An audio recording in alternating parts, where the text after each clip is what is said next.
Yankees Entertainment and Sports Network.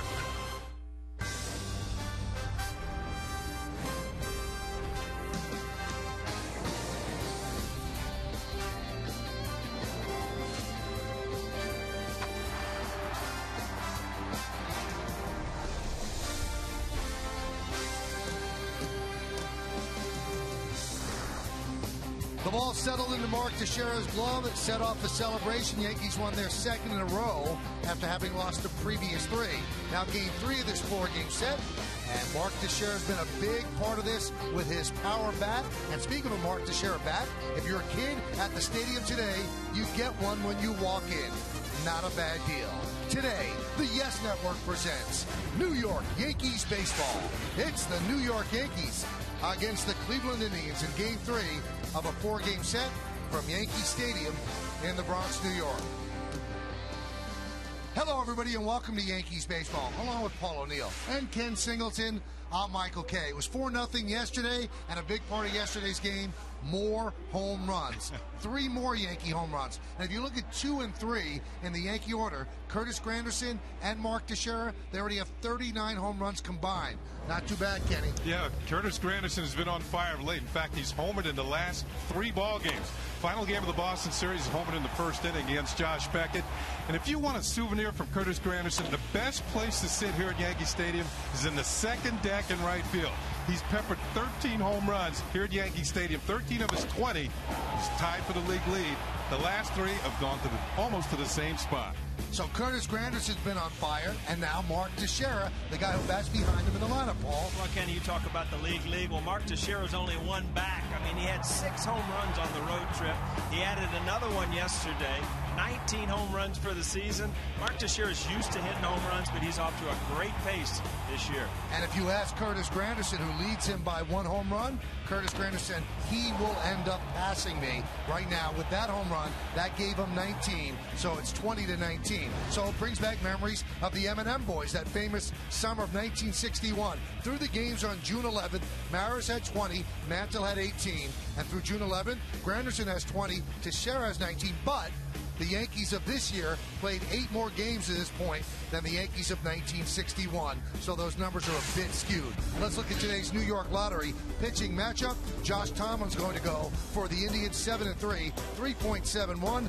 Freddie Garcia will get the start for the Yankees, try to bounce back from a poor outing against the Red Sox, 4-5 with a 3.86 ERA.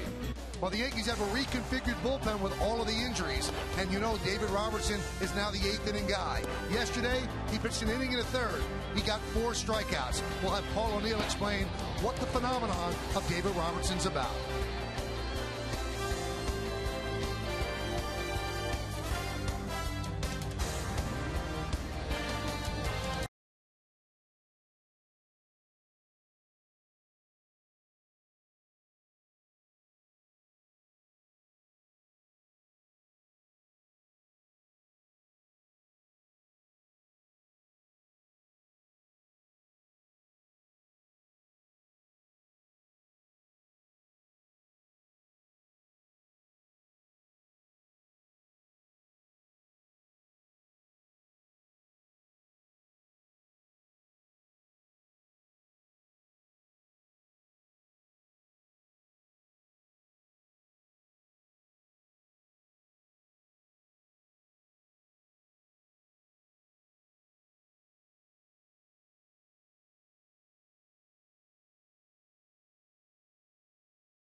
The afternoon yesterday, David Robertson, the new eighth-inning guy, gave up 2 hits, and then he got tough ball. Well, he has the ability to strike people out, and that's why he can get out of jams. You see that good strikeout fastball, and then he ends up with a strikeout hook, and then he ends up with a fist pump. He's pumped about his new role. And isn't he pumped about these numbers? 1.52 ERA. Opponents hit .202 against him. Now with runners on, it drops to 172. And if they're in scoring position, it drops to 140. He struck out the last 8 batters he faced with the bases loaded. And look at the strikeout ratio. 15.1 strikeouts per 9 innings pitched. Only Al Albuquerque has a better ratio amongst relievers. So David Robertson is the new 8th-inning guy. How is he adjusting to that role? The role doesn't really matter to me. I mean, I'll pitch whenever, you know. I'm sure there's going to be games where I'll be in there before the 7th or 8th inning, you know. It depends on the situation and the time of the game. And I'll take the ball whenever Joe calls for me to. Well, he's going to get it a lot, that's for sure. Yankees and the Indians, game 3 of this 4-game set. A nice Sunday afternoon at the stadium. Balls have been flying out. Big stars, lineups. First pitch, baseball right here. Coming up next on Yes.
The ultimate driving machine, and by Xfinity, only from Comcast. Call 1-800-XFINITY to learn more. That's what it's all about. Taking the kid to the ball game and that, cotton candy. Oh yeah. Kid has no idea where he is, but still, he'll remember it. Great scene. Great scene. Great day at the ballpark. Sunday. Yeah, oh, he's happy or crying, one of the two. He's mad. The game hasn't started yet. So are you. Couple of minutes it will. Big crowd at the stadium. Today's Indian starting lineup presented by Avis. Michael Brantley in center field will lead off as Drupal Cabrera, the shortstop, bats second. Batting third, DHing today, Grady Sizemore. Carlos Santana will catch. He'll clean up. Batting fifth, playing right field, Shin-Soo Choo. Matt LaPorta at first base, going to bat sixth. Batting seventh, playing second base, Orlando Cabrera. Austin Kearns in left field will hit eighth. And batting ninth and playing third base, Jack Hanahan. Here's a look at Freddie Garcia on the mound for the Yankees this afternoon. He draws the assignment on a beautiful Sunday. 10 starts so far this year, 4-5 record, 3.86 ERA. Opponents hitting .265. Go check out our Jeep pitcher scout report. He's a day tripper.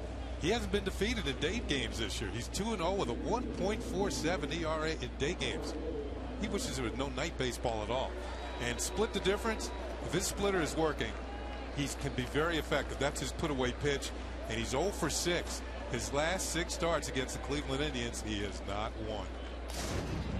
Now you got me singing Beatles songs. It'll be in the head until the 5th inning. Austin Kearns getting a little touch-up paint there before you go out. Does that work? I didn't use it. You know why? Because I would end up wiping it and it'd end up all over my face. Some people just look like they're made. Mattingly looked like he was made for eye block. That's right. You know? But when it rolls, it looks good. You look at Alice Cooper. It's a great look. Yeah, that is nice. Michael Brantley digs in. Freddie Garcia is ready. Let's do it here in New York. And the first pitch is high. We're underway. C.B. Buckner is the home plate umpire. He'll be calling balls and strikes. Indians 34 and 28 percentage points ahead of the Tigers in the Central. The difference is the Tigers are on charging and the Indians are kind of going the other direction right now. The 2-0. There's a strike. And a lot has to do during the season. You'll look at when you face teams. Early in the year, the Indians didn't play a lot of good teams. They played Boston when Boston was playing horrible. And now you got the Indians. You look at this homestand with the Yankees. You've got Boston, the Indians, and Texas. The Indians are playing bad now. The Texas Rangers are a very good team, are playing bad now. So might be a good little homestand here, other than the Boston Red Sox. Glad we got them out of here. 3-1 to Brantley. He pops it up. Alex Rodriguez comes in, makes the call and the catch. Let's take a look at the entire Yankee defensive schematic brought to you by your Mercedes-Benz Tri-State dealer. We've already seen A-Rod, so start with him. A-Rod, Jeter, Cano, Teixeira, third to first. Gardner, Granderson, Swisher, left to right. Martin is behind the plate after missing 4 games with a stiff lower back. And the veteran right-hander Freddie Garcia on the mound. And there's Russell Martin. Yankees held their lineup up until very late because they wanted to see if Martin was able to go. They also wanted to see if A-Rod was able to go after getting hit just below the left hip yesterday, but they were both okay and in the lineup. And there's a strike to Asdrubal Cabrera. Walking through the clubhouse on the way to the elevator to come up here, and then Joe Girardi, this is 12 o'clock or so. Could tell he was a little flustered, didn't know what was up. I asked. See, what's going on? He's trying to figure out a lineup. He's got so many people down, so many people questionable. It's just not the everyday where you just walk in and then post that lineup you're used to post it every single day. Well, Russell Martin, Michael and I saw him on the way upstairs here, and he said he was going to play. And true to his word, he's in there. Be interesting to see how he bounces around today on pitches in the dirt. The back problems, that can bother you just breathing, let alone catching. I don't know if you saw it in the Boston series. He was doing pirouettes up on the screen there. He felt real good about himself. Here's Grady Sizemore. Hot shot up the middle and through for a base hit. Look out, Freddie. We talked about Grady Sizemore. Used to be the leadoff hitter. Now he's in the 3-hole and really needs to get going offensively with Hafner on the DL. And just this team is missing the offensive punch they had early in the year. Tell you, Paul, whatever he got off the bus looking for, he got it on that first pitch, didn't he? It's always nice. First at bat, base hit, first pitch. You don't really even have to think about anything. Don't think your head doesn't get involved in your at bats in the game. It sets the tone for the rest of the game. Sure. I thought the first at bat was the most important. Here's Carlos Santana. You see how much of a mental game it is, and there are stats, Kenny. The average of hitters, once they get their first at bat when they get a hit, it's like 400. They're 400 hitters the rest of this game, and the guys that are off to an 0-for-2 start, those are the guys that as a pitcher you want to face. Santana, very patient hitter for a young hitter. This is only his second full year in the league. He's third in the league in walks. He's only 2 for 8 in the series. One of those hits was a homer that landed in the Yankee bullpen. Wow. Talked about him a lot yesterday. He got a spot start at first base and looked pretty good. He's a natural catcher. That's where you're going to see him the majority of the time. Jose Bautista leads the league in walks, and Miguel Cabrera of the Tigers is second. And then Santana. The 0-1. Everything off speed with Freddie. Occasionally he'll sneak a fastball in there. Got Santana from the Dodgers in a Casey Blake trade. Played in the Futures game in 09. Eastern League MVP in 09. Made his Major League debut a year ago yesterday.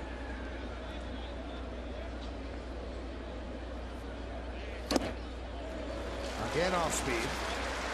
Count 1-2. Major League debut a year ago. Now he's the cleanup hitter for the Cleveland Indians. Switch hitter. Good catcher. Should be around for a long time.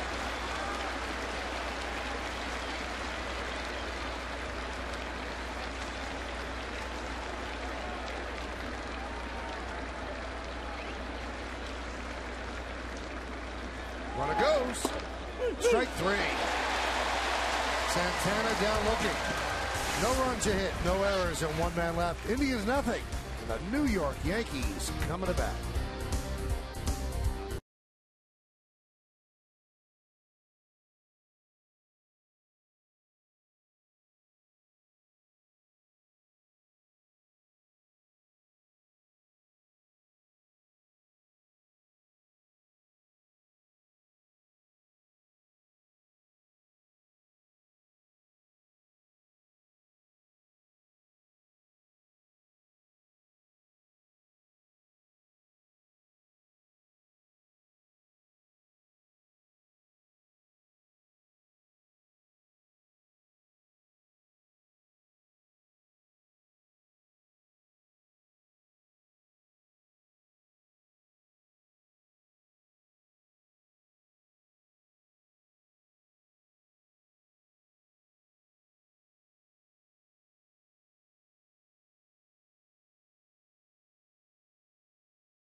And their starting lineup presented by Bank of America. This is what's going to face Josh Tomlin.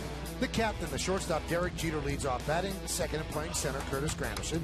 Mark Teixeira is at first. Alex Rodriguez is at third. Robinson going to bat fifth. He'll play second.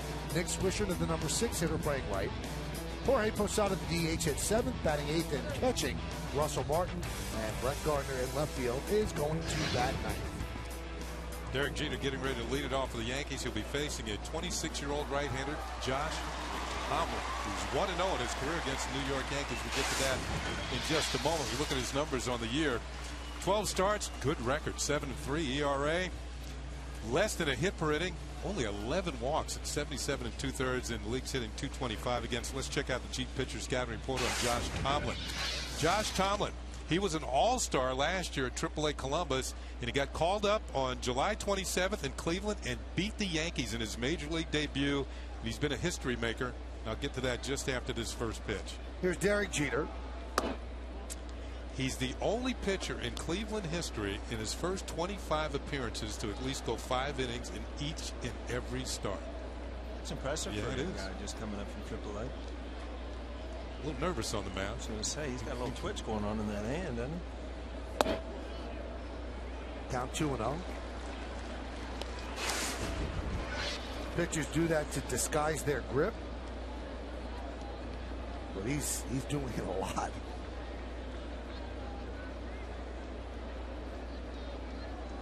It's like he's chopping onions in there. The 2-0. Count 3-0. Makes you want to tear up, doesn't it?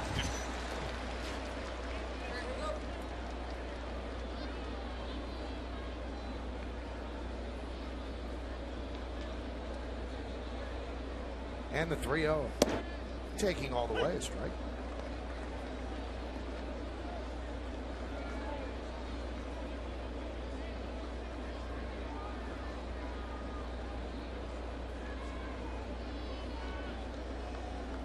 Tomlin deals the 3-1.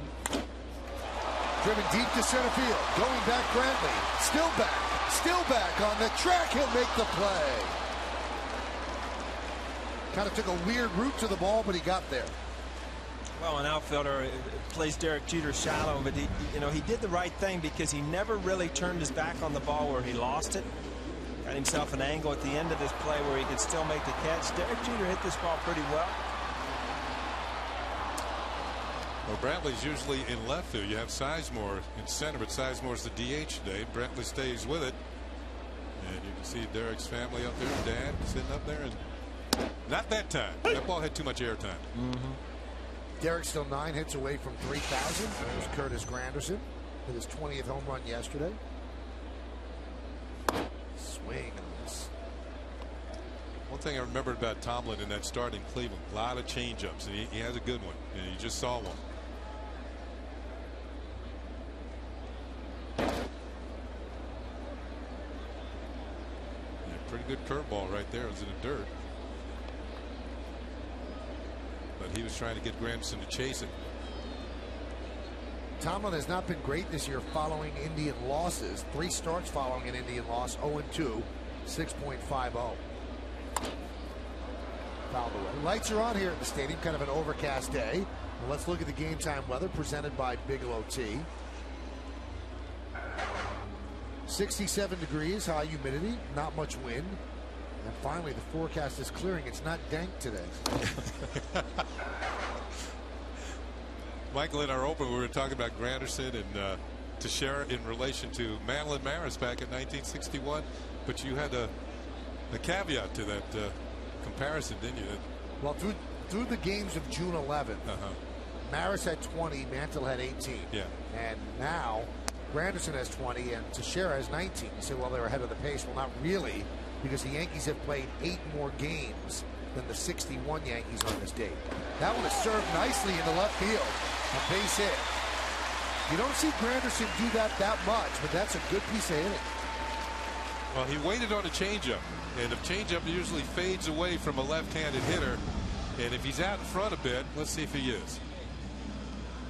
Well, not really. Pitch was out away from him, and he drove it to left field. That is a good piece of hitting. That reminds me of Paul O'Neill. Yeah, you've seen a lot of his home runs lately where he's been hooking that ball. And if you try to pull and hook that pitch there where you're out in front a little bit and the ball is running off the plate, I mean, again, even though you're hitting home runs, you still have to use left field.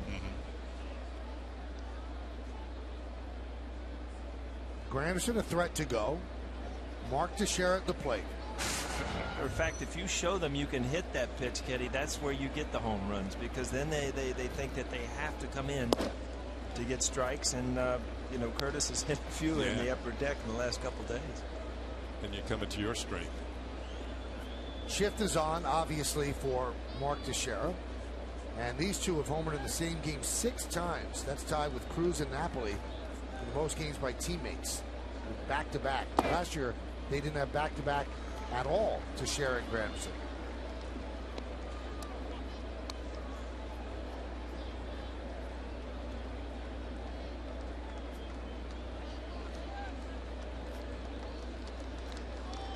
Bat day here at the stadium. Mark Teixeira bat day. A lot of the kids get those souvenirs as they walk in. Count 3-0. Took a look at the autograph, the Mark Teixeira autograph on the bat. You can't convince me there's any letters after the X. It's a text. He's choosing sides. It gets the green light here. Oh. Mark, that's kind of the look I used to give CB back in myself. You know what? This might work out, because now he's got a 3-1 count. He might get something better to hit. Just a bit outside and up.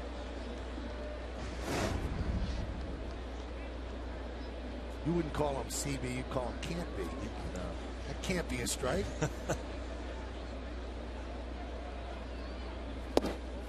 He waited to see if that was ball 4, and it was. So that puts runners on first and second with 1 out. And there's the bat. Now you tell me where the letters after the X happen to be. This line is, that's just, yeah, that's text. That's Mark Tex. It's a great gift for a kid coming to the ballpark. How many of those do they give away? 15, 20,000? I think 10,000. 10,000? Yeah. Here's Alex Rodriguez. That's a lot of wood. Yeah, you know that?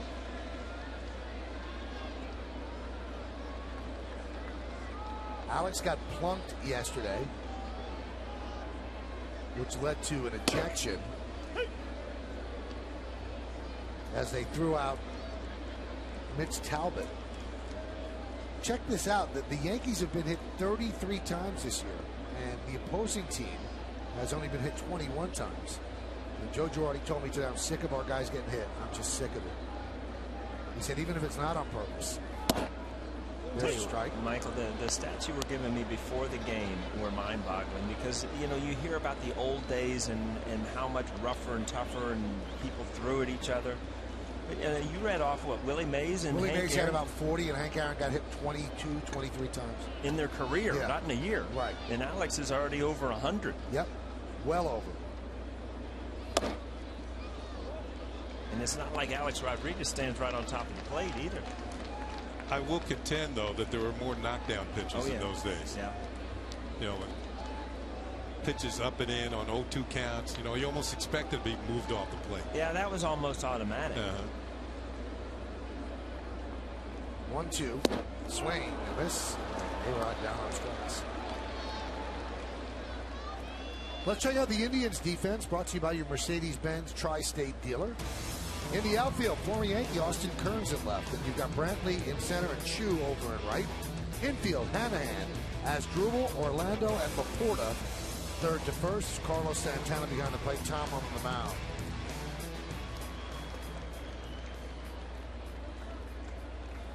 Here's Robinson Cano.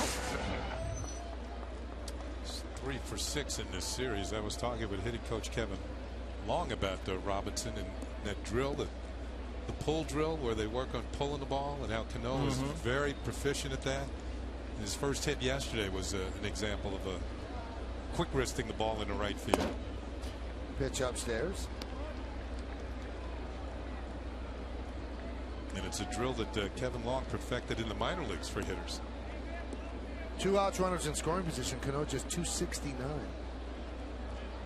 You know, and the basic fan will think, well, anybody can pull the ball. You just open your front hip and your front shoulder. With the whole idea behind this drill is to keep you centered, to keep you balanced, to be able to pull the ball just, you know, through extension and quickness of the bat. And keep it fair, too. There's nothing worse than getting a good inside fastball and just hammering it, and it goes foul.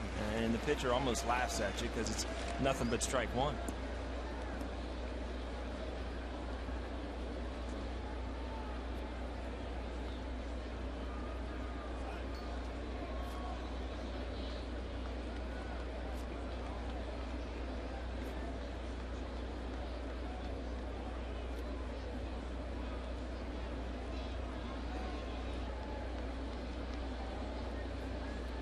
One.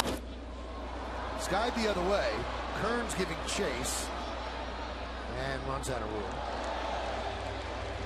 Today's closed captioning brought to you by Verizon Wireless.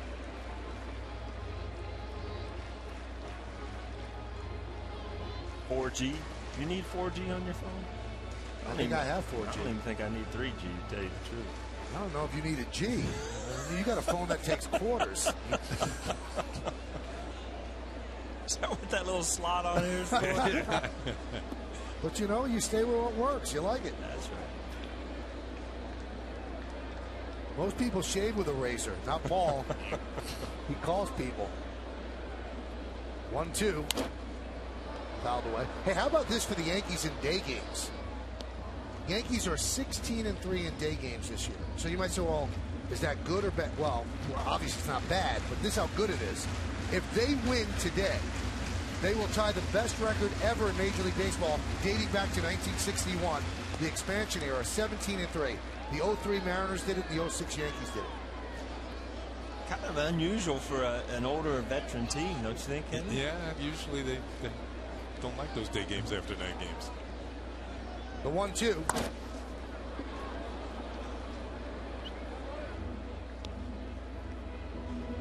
IOTV offers incredible HD picture and sound. Get the best in HD free.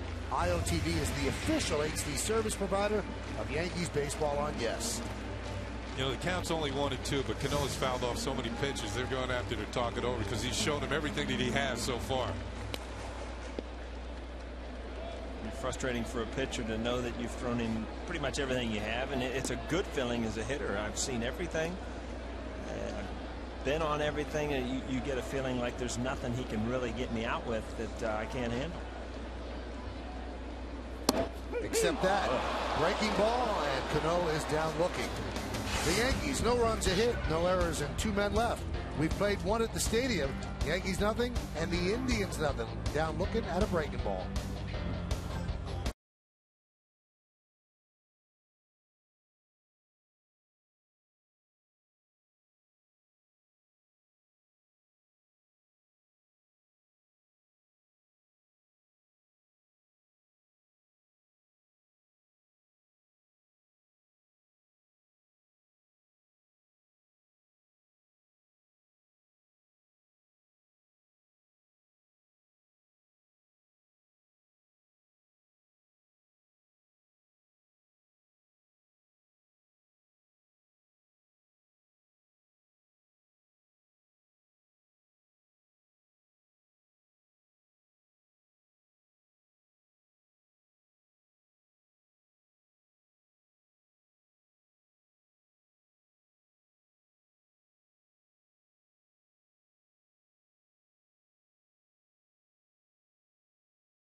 28th player to get 3,000 hits.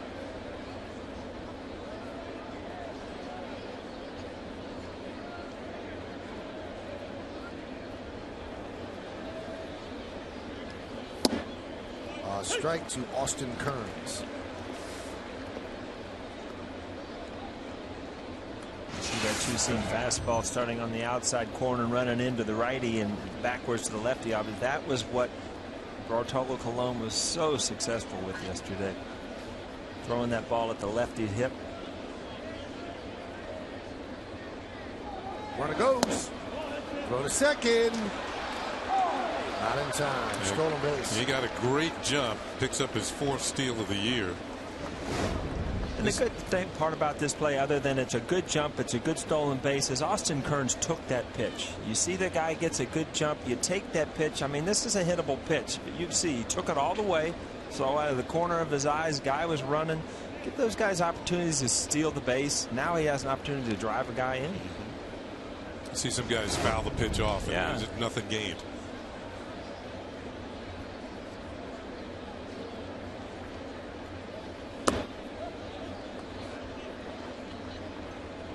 With everything that's going on in your mind, with the pitch that's being delivered, you can actually process that was a good jump? Oh, yeah. Well, no, but you can process he's going, you know the situation. Even if he's thrown out, right, you're leading off the next inning. So it's giving yourself an opportunity to hit with a guy on second base. Yeah, you want him to get the second.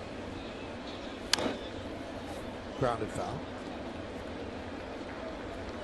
Austin Kearns with a cup of coffee with the Yankees last year, and you could tell that he was liked because during batting practice when he came out, a lot of the players came up talking to him, a lot of the coaches kidding around with him. And if they didn't like him, they probably just ignore him.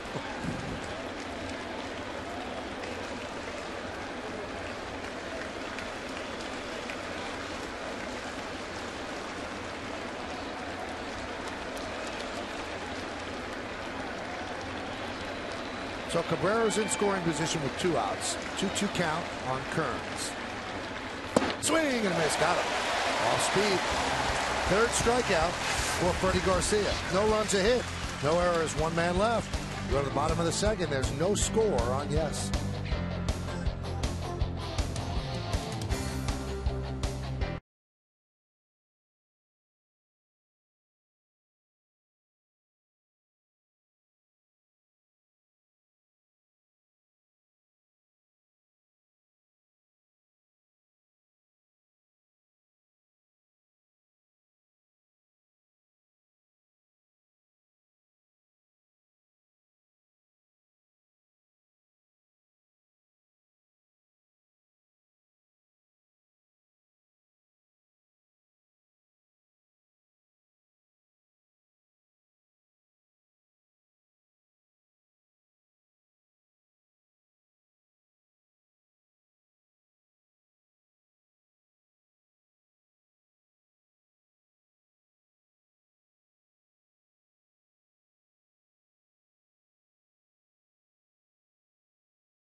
Schedule brought to you by Excel Express. Enjoy the journey. The Yankees and the Indians will finish up this series, a 4-game series tomorrow night.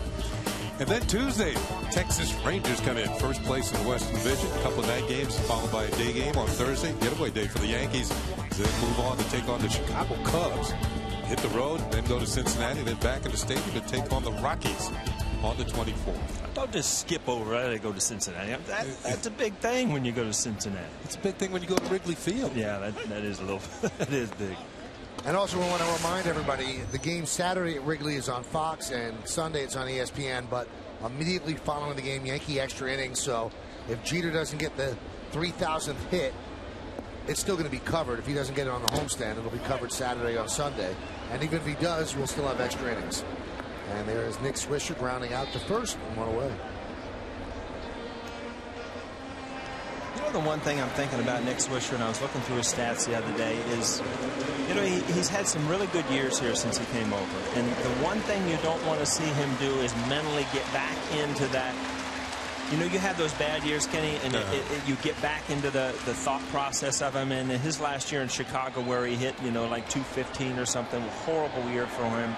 Remembers it, and you just hate to bring yourself back to think, am I in that kind of year again? He had a lot of bad luck that year too. Hit the ball hard. Everything he hit hard was caught. Here's Jorge Posada. Also, he and Ozzie Guillen exactly didn't see eye to eye. I don't think they sent Christmas cards to each other. And you're telling me he hit a hard 215. Well, that's one reason why the Yankees traded for him. They thought there was going to be some upside there, and it turned out to be true. So far, they were right. Yeah. There's a strike.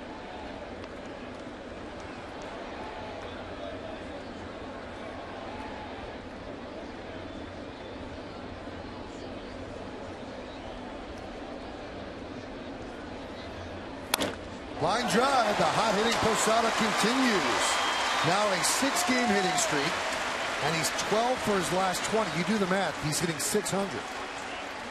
Pretty quick math on the part there, Mike. Thank you. This is his 5th hit in this series.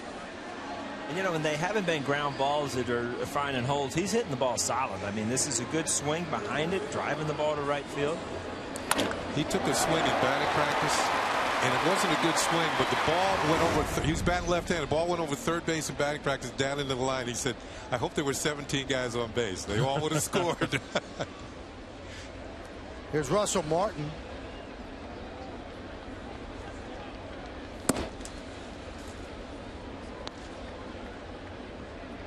By the way, we have the mystery of that pop-up solved. Our director, John Moore, reminded me it was in Seattle, not Baltimore, where Derek Jeter ran to third base and caught a pop-up directly to third base, and Jerry Hairston Jr. looked at him like he was about to cry. Like, you don't trust me to catch a pop-up?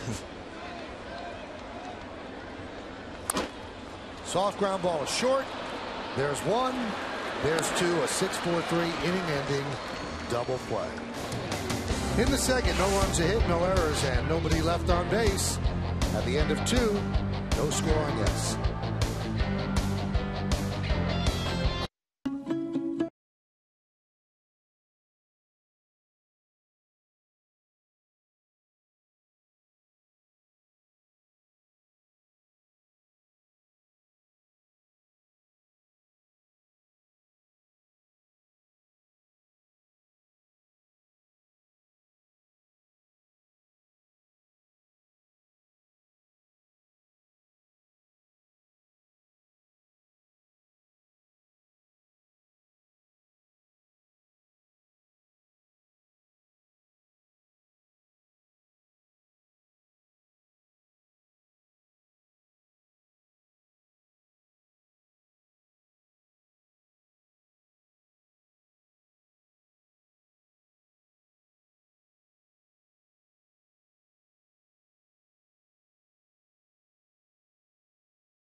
On Yes is brought to you in part by Mazda.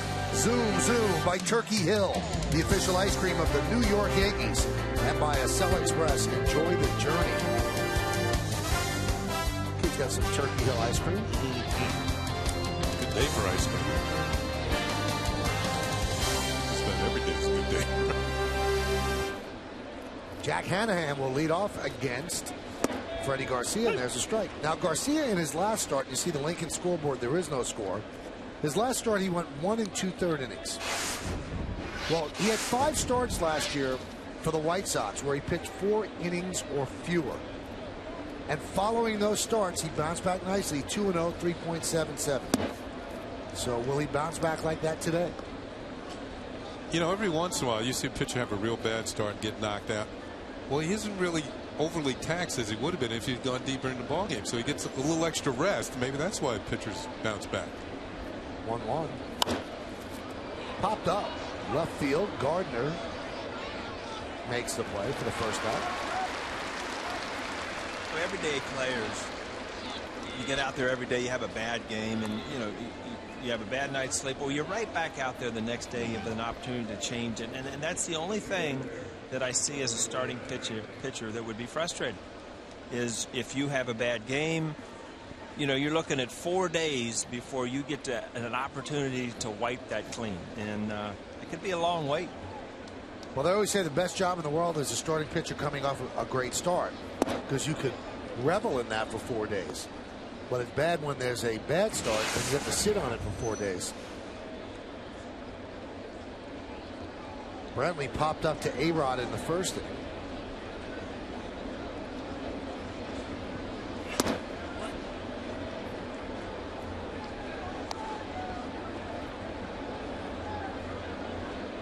Last start, Garcia on 1 2/3.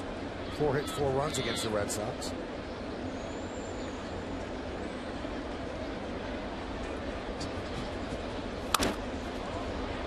Grounded on 1 hop to Cano.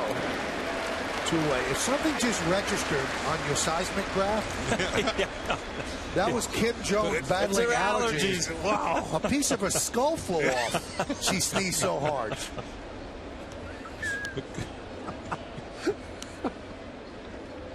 Wow. Yeah. A few people are concerned. Just tweet her to make sure she's all right. Here's Asdrubal Cabrera. Line to right field. It's going to be a base hit. And it gets past Swisher and goes to the wall.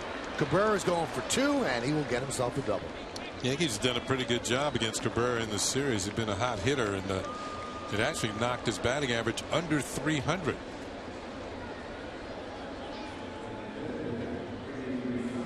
That'll bring up Grady Sizemore. Let's check out the Home Depot hitter scouting report. Well, you look at the numbers: 200, 100, 100. He's the only player in Cleveland history with 200 doubles, 100 home runs, and 100 or more stolen bases. And leadoff home runs, although he doesn't lead off much anymore, he has the club record for leadoff homers, 21 of them. And Joe Carter, remember Joe Carter, Paul? Oh, I remember. Good player. He and Grady Sizemore, the only 2 players in Cleveland history to go 30-30, 30 home runs, 30 steals in one season. Joe Carter was an RBI machine, 100, 120 every single year. And of course, with the Blue Jays, he hit the famous World Series winning home run against the Phillies. And a great call by the late Tom Cheek. Touch them all, Joe. You'll never hit another bigger home run. That is every kid in the backyard dream. That's funny you were saying. I was just going through my mind. If you could, just put your hits where you wanted, your home runs where you wanted, it'd be a much more fun game. And believe me, everybody would pick that one. End the World Series with a home run. Only 2 World Series have been ended with a home run. Joe Carter and Bill Mazeroski in 1960. The Mazeroski's was in a Game 7. Carter's was in a Game 6. There's a strike. How about Bobby Thompson's home run, winning the pennant in the playoff against your arch rival? Yeah. And Chris Chambliss against the Royals in 1976, and Aaron Boone with a walk-off against the Red Sox in extra innings in Game 7 of an ALCS. Send you to the World Series. But only 2 in World Series history. The 2-1. 3-1. Sizemore, who you mentioned numbers, of course, he's got power and he's got speed. He's got a whole ball of wax.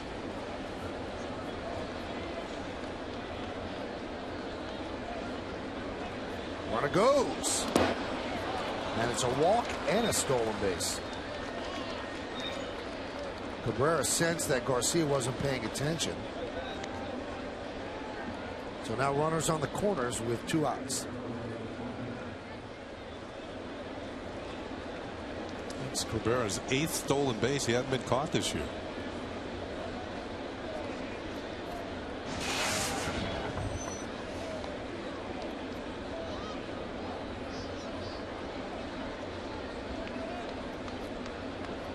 Rex Ryan's at the game, sporting pinstripes.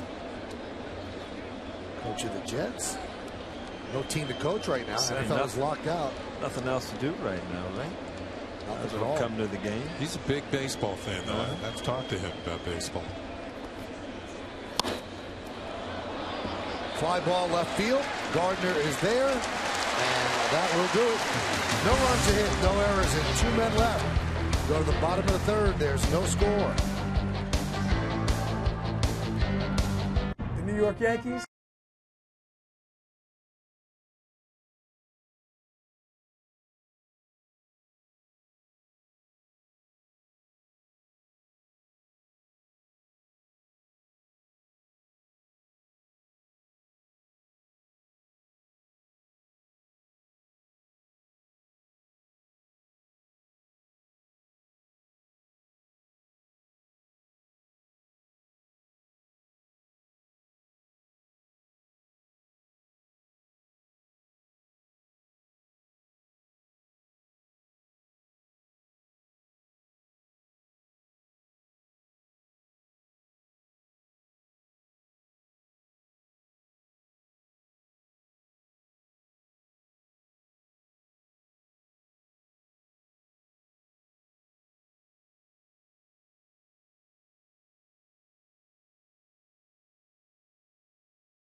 This Tuesday, June 14th, for a special giveaway when the Yankees take on the Rangers, the first 25,000 guests will receive a 2011 Yankees Collectible Cup, courtesy of Premio Foods. Now for tickets, log on to Yankees.com, visit the Yankee Stadium ticket window, Yankees Clubhouse shops, or call Ticketmaster at 877-469-9849. Brett Gardner will lead off. Brett 5 for his last 14. And since April 26th, he's hitting .331. No score on the Lincoln scoreboard. And there's a strike. Of course, the threat, the bunt leading off an inning is prominent with Gardner at the plate. And that brings in Jack Hanahan at 3rd on the grass. And over at first base, Laporta's about even with the bag. Good off-speed pitch. See Tomlin, I mean, he loves to keep the ball down in the zone, and you could see how he could be a frustrating at bat. He can change speeds. Everything seems to be down unless you'll see the catcher stand up with 2 strikes intentionally, wanting to get that ball up out of the zone.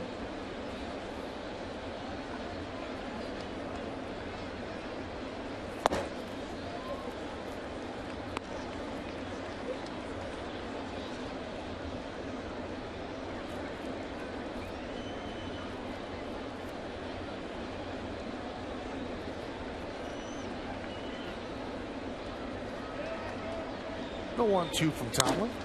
Hot shot, base hit. Down the right field line, kicks off the gate. Chu comes up throwing. It's a double for Gardner. What an arm on that kid. Yeah, he's got a good arm. That was a good battle right there. He had great speed against great arm. And Chu was very accurate with the throw. But Gardner had just too much speed. First of all, once the curveball down, gets it down. But it's towards the inner half of the plate. And he rips it down the line. Here's Chu. The ball comes off to him. As Michael said, he's got a cannon out there in right field. Bang, bang play at second. Look at those wheels. I've been a whole different player if I could run like that.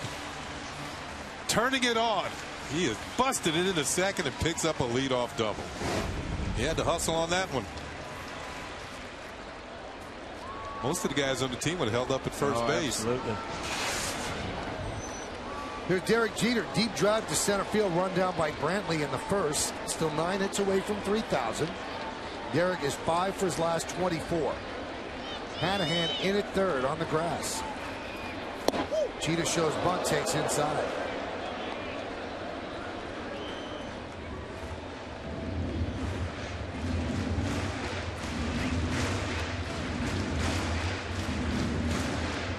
Trying to get Gardner over to third, at least on that first pitch. But now he's got the count in his favor. He might get something a little better to hit here. Show bunt, you bring the third baseman in. Maybe get a chance to chop one by him.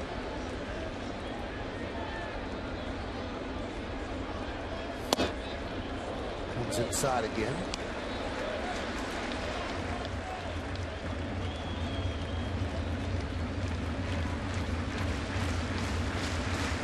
Stern might be thinking hit the ball to the right side. At least get Gardner over to third.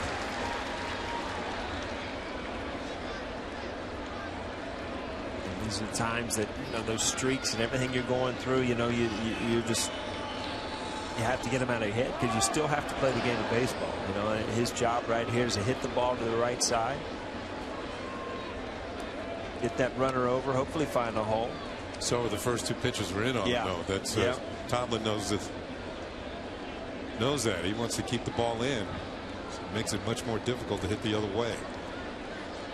Gardner leads off second. He was caught stealing twice yesterday.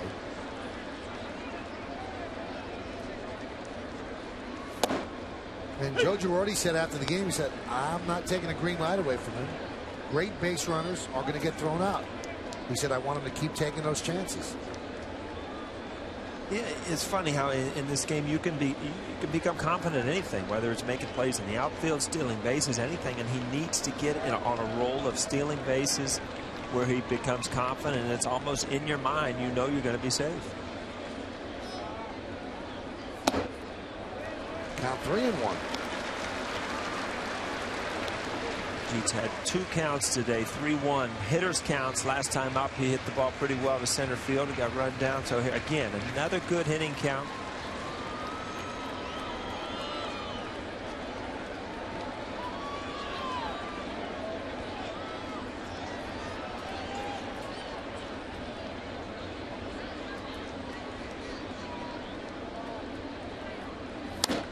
Driven out to right field, deep.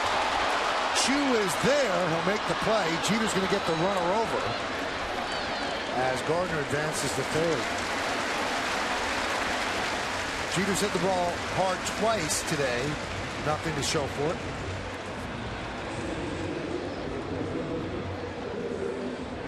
He's got a little something to show for it here because he advanced Gardner 90 feet, and now he's at third with 1 out. And that puts the onus on Curtis Granderson to have the Yankees play team baseball here. Get the runner in. In at the corners, back at shortstop and second. Granderson singled to left in the first inning.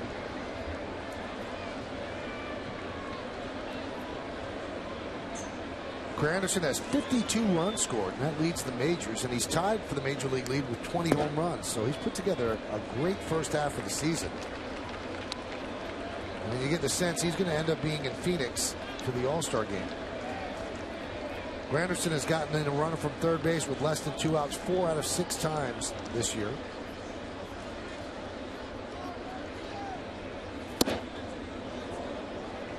Check the swing. Did he go? No, said Dan Iasoni. A cutter there, Kenny. The first time I've seen him try to tie up a lefty with that cutter inside.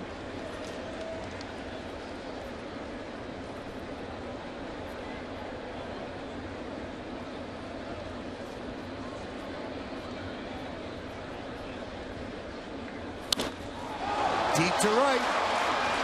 It's in the park. Chu, this should be good. Settles underneath it. Here's the throw. Here's the play at the plate. He's in there. There's just too deep for him to show off his arm. A sac fly for Granderson, and the Yankees have a 1-0 lead. I'll tell you what, Chu was deep on that ball. And I mean, obviously Gardner's got great speed. You put an average speed guy, that's going to be a close play at the plate.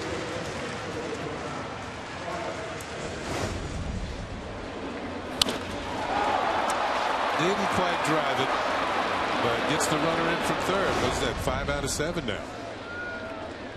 Here's Teixeira. That one's driven deep to right. Fair ball, it's gone. It is a foul ball.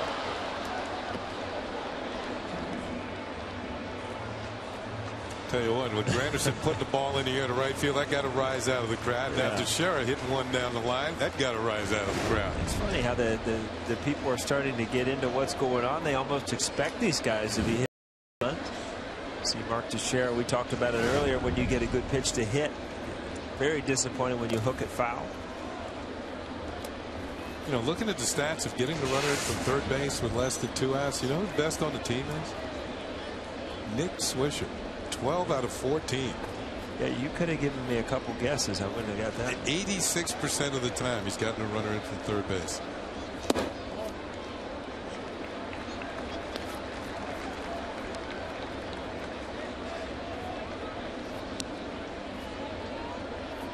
%70 is pretty good. Yeah, well, the major league average is just over 50, isn't it? Grounded to first. Laporta will step on the bag, and that will do it. But the Yankees get a run on one hit. Nobody left. We played 3. 1-0 Bombers.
Quit line quiz.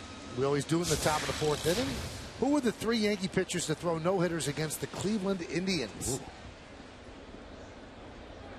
I know 1 for sure. I think I know 2.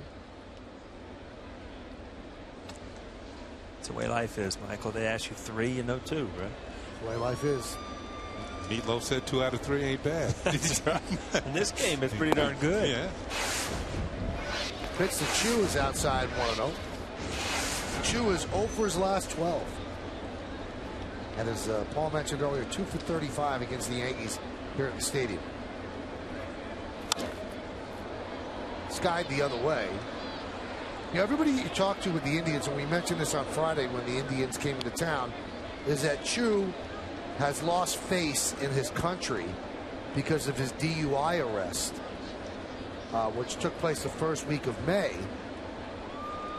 And that's why he's playing so poorly. But, you know, if you really examine his numbers, I don't know if that's the truth, because he just got off to a terrible start overall. Yeah, he did. I mean, just terrible. He started the year 1 for 16 and 2 for 24, so that was before that unfortunate incident, and maybe that's exacerbated things, but I don't think that's the reason he's not hitting. There's a base hit to right center field. Nick Swisher cuts the ball off. Chu's going for 2. Here's the throw, not in time. Kind of a weird slide, might have hurt himself. You saw another part of his game there. He's got good speed. You're not used to running the bases here in Yankee Stadium. We talked about his numbers, but boy, what a relief when you're a hitter and you just feel like you're stymied at a ballpark to throw one in there.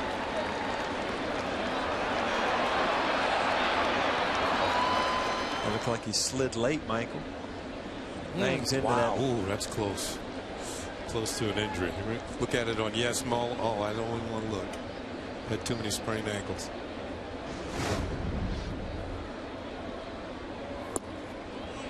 Well, the Yankees had a double a start on the third. They moved the runner over. They got him in with a fly ball. Let's see if Laporta can move Chu over to third.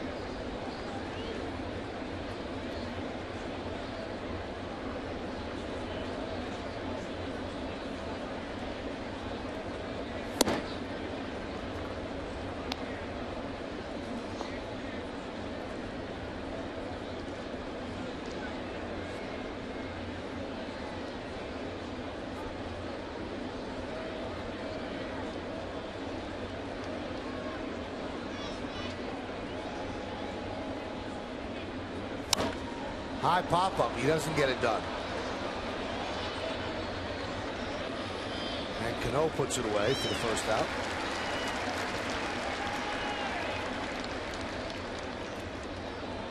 Watching Freddie Garcia pitch now. We've mentioned many times that in his early days with Seattle, he was a strikeout pitcher. Blow people away. Now he's going to let you hit the ball. He just doesn't want you to hit it really good. Right. He'll keep you a little off the balance or off the end of the bat or jammy every once in a while.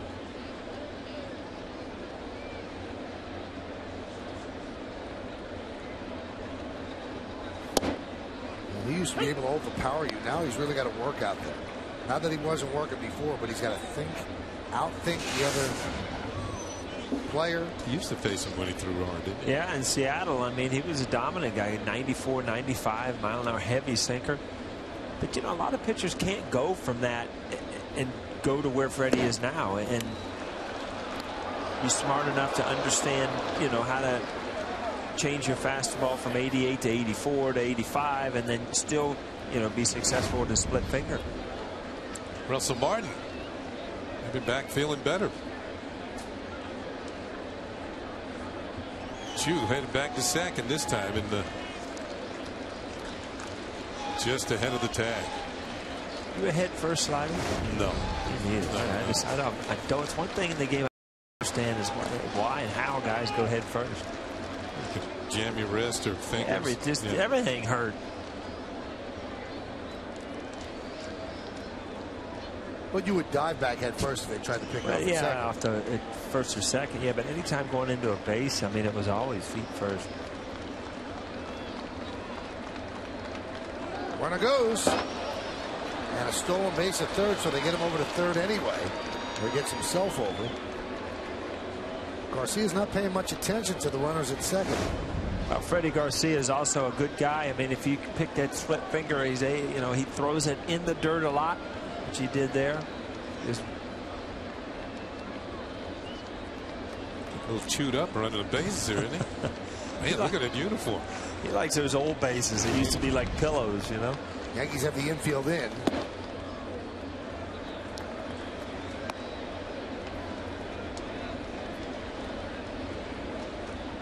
This has been an experience running bases here, Fred. Dove into second twice. Once at third.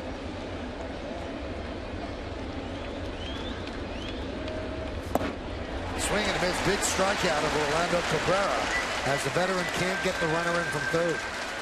We talked about the splitter being the big difference for Freddie Garcia. That's usually his put-away pitch. Let's see what he gets Cabrera with. Yeah, that's a splitter. A nasty one at that. Looked like a strike, and now it isn't. Trap door opens and it disappears.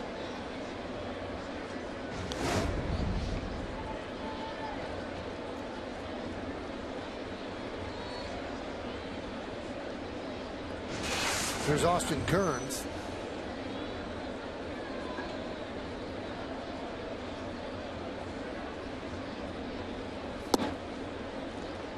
Count 1-0.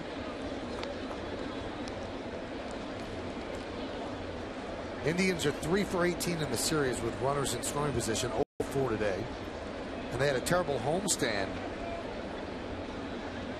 where they were 1-6 with runners in scoring position. And that number will get worse as Kearns grounds to Jeter, and that will do it. So the leadoff double is wasted. No runs are hit. 1 man left. We go to the bottom of the fourth.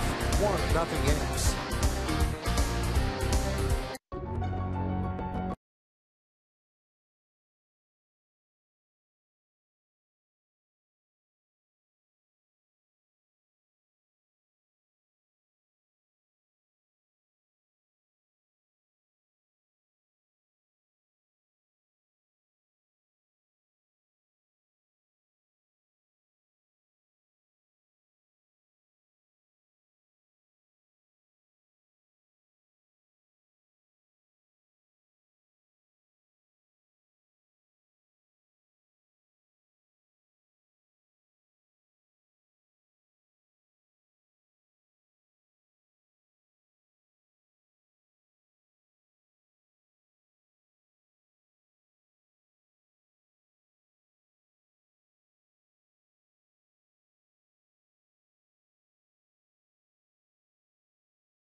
We're going to give the answer to the New York State Smokers Quit Line quiz.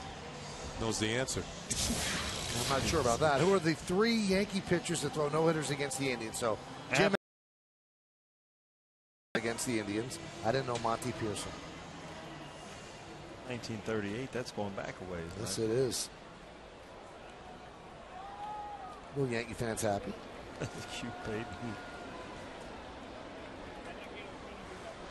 Here's Alex Rodriguez. Now, with that ground ball, the Indians are 3 for 19 with runners in scoring position this series. They had finished a 7-game homestand where they were 1-6. And in the 7-game homestand, they were 3 for 42 with runners in scoring position. So now, this is the 10th game of that stretch. They're 6 for 61 with runners in scoring position. Not going to win many games. No, it's no secret. You got to score runs. Grounded up the middle and through for a base hit for Rodriguez.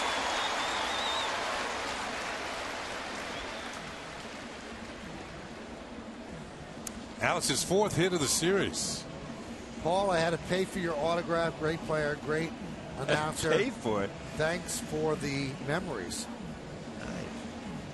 That's not a poster. That's a big letter. What was that? I mean, would they write that on a napkin or something? A hot dog wrapper? Huh? Where'd that come from? They're all just a little bit upset that they didn't come up with the idea of the poster from yesterday where the kid got himself a signed Paul O'Neill baseball. Here's Robinson Cano. Cano struck out looking with runners on first and second, 2 outs in the first. That one is scalded into center field. Brantley's there. 1 away. Hey, Glenn's here again. Now he's wearing the O'Neill shirt backwards. Oh, is that the way you're supposed to wear that shirt? That's right. Good old Glenn. He's got a Kenny Singleton sign today. He's got it wrapped up. He's going to break it out in about the 5th. See, he thinks so much of you, Paul. He doesn't want to put your name on his back. He wants to put it on the front so people see him coming. But the thing is, oh, look, he's in the front row, so the whole stands behind him. Don't know who he's got. Oh, see? There we go. Got a Singleton sign. How come he's not smiling? Been watching Baltimore baseball for years. There it is. Oh, wow. The last few, let's put it that way. Not back in the day. Well, at least he got my number right.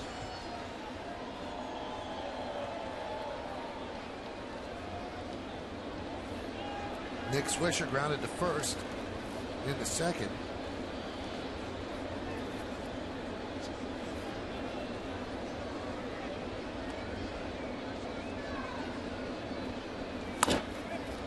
Grounded to first and off of Laporta's chest. And Swisher will reach. That was a nasty hop. That's the second tough hop we've seen today. We saw the ball that Cabrera hit the Jeter take a little flyer. And this one, man, looked like it hit a trampoline about 10 feet in front of Laporta. He's all, oh, man. He barely got glove and just some hand on this one. There's that high hop. Oh, that might have been a trip to the dentist. If you usually see those hops off the dirt. That came off the grass. Watch him get his head out of the way. That's good thinking. Nick Swisher gets a hit. That could be the type of hit that really gets you going, too. Yeah. Did you see his reaction when he hit it? That the last thing on his mind was that there's a hit. Here's Posada. He has his average over 220 now at 222. Pitch outside. He singled to right in the second.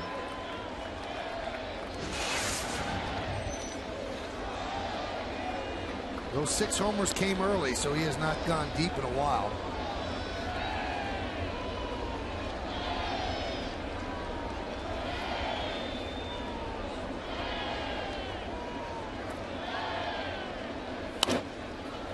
Foul away.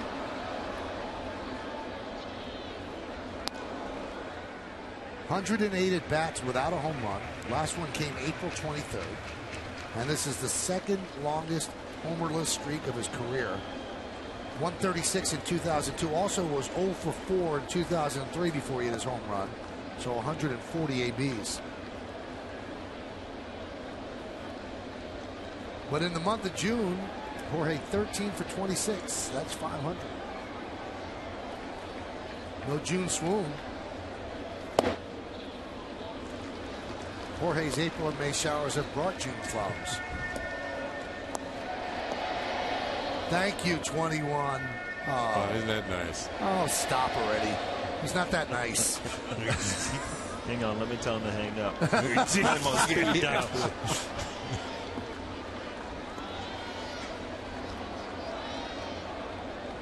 The 2-1. Fouled away. I don't know how much you got for that ball on eBay. Not much, believe me.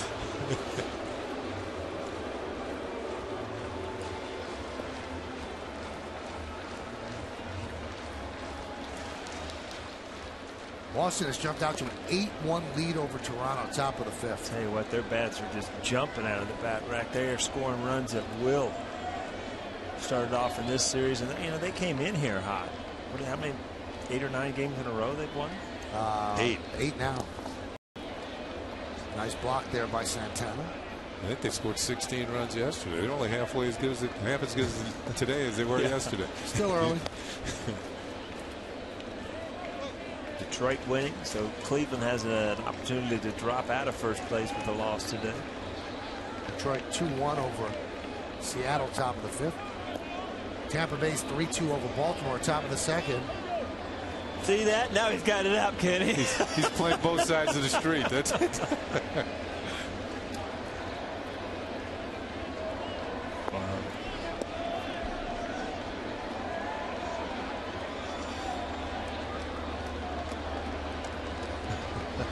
Paul O'Neill loves ice cream. That's not exactly, splitting the atom there.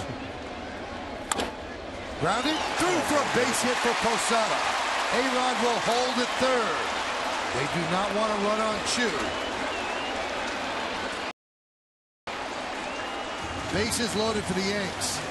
Well, Roy continues to do what he's been doing here in June. I mean, he gets a pitch, hooks it in the hole. Tomlin stays in the zone, but ground balls are finding a hole. But Chu has saved him a run here because of the arm strength, and it's given him an opportunity to still try to get a double play and get out of this inning. Yeah, Robbie Thompson with A-Rod rounded third just threw up the red line. Here's our Coors Light freeze cam. A little off the end of the bat, but he found the hole, got it through. Good extension on the swing, follow through. Man, he's hot. There's Russell Martin. He is not hot of late. His average is dipped to 236. Hit into a double play his last time up. Pitch outside.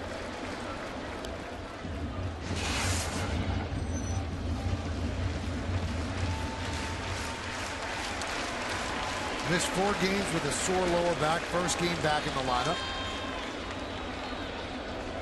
I missed the math, Wiz. Georgie's now 14 for his last 27.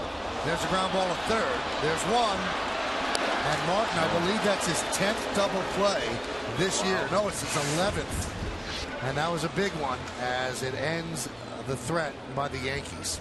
No runs, 2 hits, no errors, and 2 men left on base. We go to the 5th.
Of the 5th inning, Yankees are leading this 1-0. Crowd got deflated with the 5-4-3 inning-ending double play. Yeah, big opportunity there to throw up some runs. Freddie Garcia's doing his part.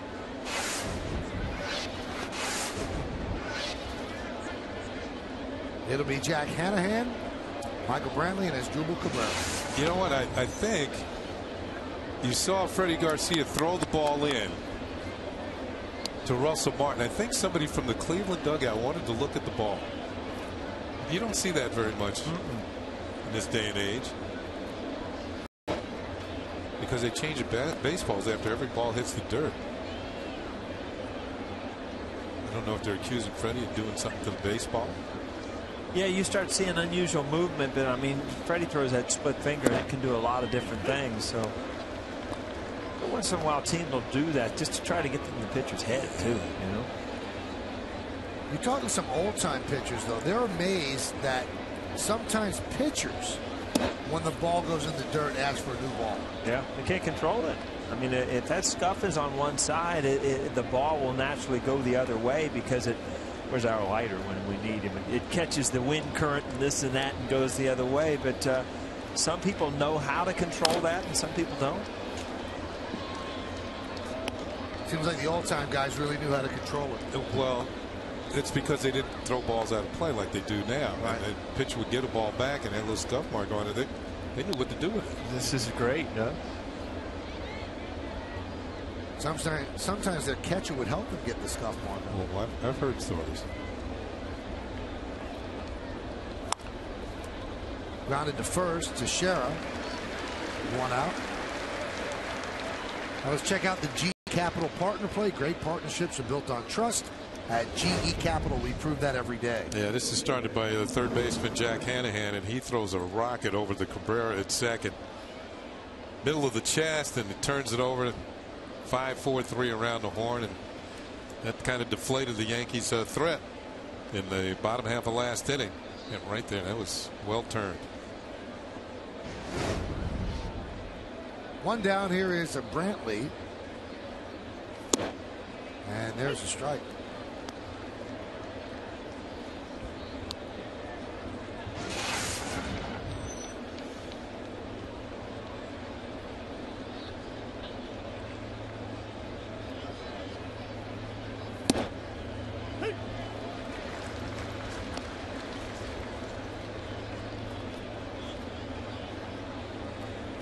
His dad, Yankee, was a hitting coach for the Toronto Blue Jays for a little while.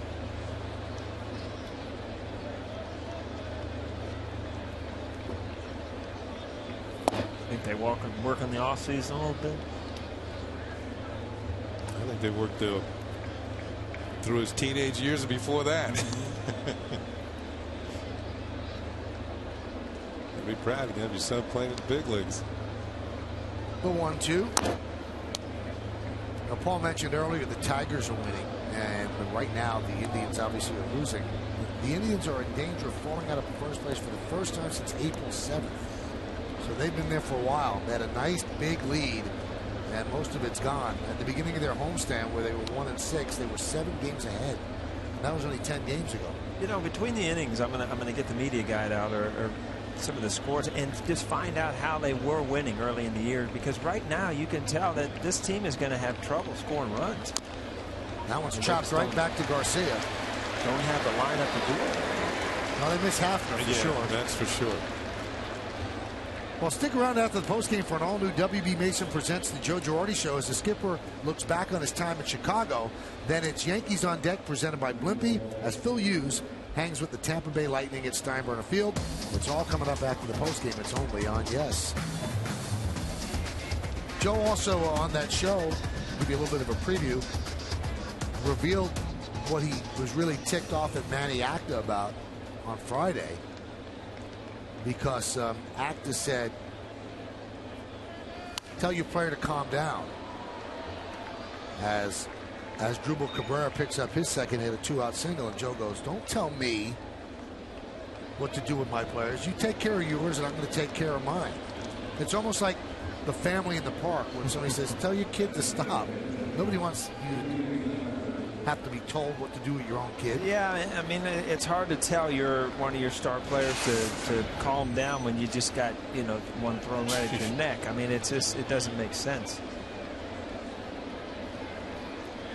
Michael, I'm looking through it right now. Some of their wins early in the season, I mean, they were throwing up a lot of runs, 12, 9, 8. They had a 19-1 game against Kansas City. So times have definitely changed for the Cleveland Indians in the sense of their offense. You know, most people thought their offense was only going to get better, and you see 30 and 15, they scored over 5 runs a game and pitched well. Since then, 4 and 13, 2 fewer runs per game, and 2 more runs they've given up. So those 2 numbers, when they don't jive like that, it doesn't work out. But everybody thought they'd be better offensively because Chu was going to start hitting, Santana was going to start hitting, but then Hafner got hurt, and Sizemore went on the DL. And now since Sizemore's been back, he's not the same player, and here he is at the plate.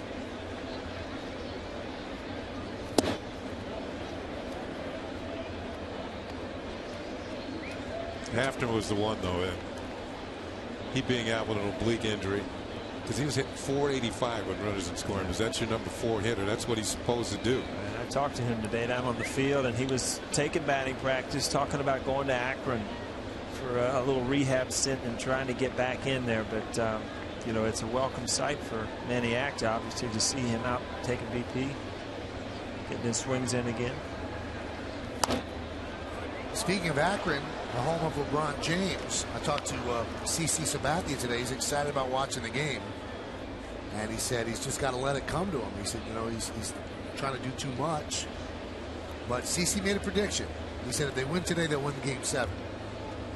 I think anytime you're a team on the brink of winning something, in the Mavericks case, you don't want to get to that last game, because momentum changes so fast in those short series. You know, if Miami wins a game, all of a sudden the momentum's on their side and they're Game 7 at home. So I agree with CC that if the Mavericks are going to win, they better win tonight. Been a great series. Has been a great series. I mean, when you had all those games coming down to the last couple of minutes, last couple of seconds, that's all you could ask for. So Game 6 tonight with the Mavs up 3-2. And CC and LeBron became friends when CC was at the Indians. Runner goes, and Sizemore swings and misses, no throw. So another stolen base for Cabrera. In fact, 3 straight against Russell Martin today. Check that, 4. They're 4 for 4 in stolen base attempts. You know, you've stolen 4 bases and you're still have a 0 in the scoring column. You can't get that hit at the right time.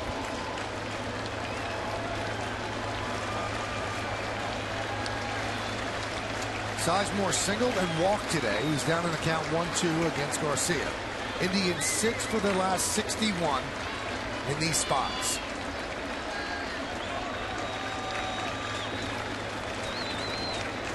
And the pitch. Swing and a miss. Got him. Ball dipping down and in. 6 for 62. Hit. No errors. 1 man left. We're halfway through. The Yankees are up by 1.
Question, an injury to which of these positions is the most difficult for a team to overcome? You've been texting us at 58772, and here is how you voted.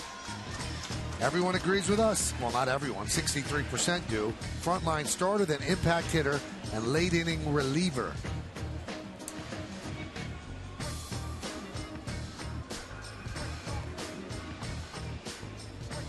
Well, we go to the bottom of the 5th inning, and Brett Gardner will lead off.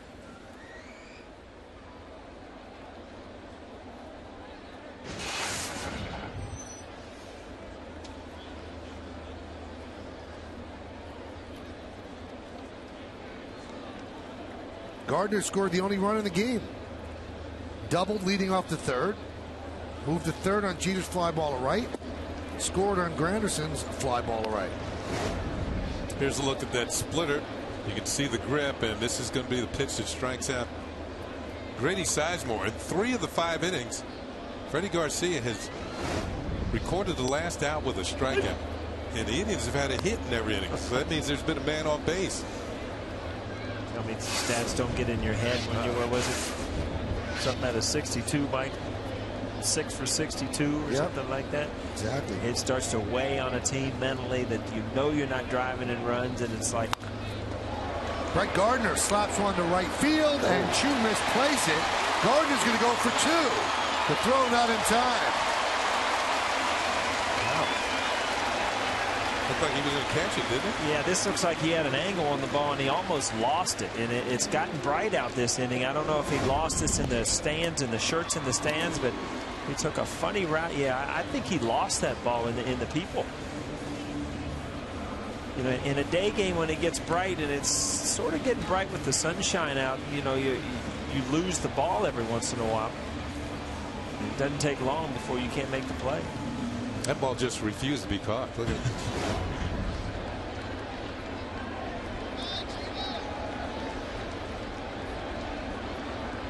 You have to see. He's built the run. Jeter flied out to right to move Gardner over to 3rd. Bunted, and bunted foul. And Tomlin ran the ball in on him the last time, too.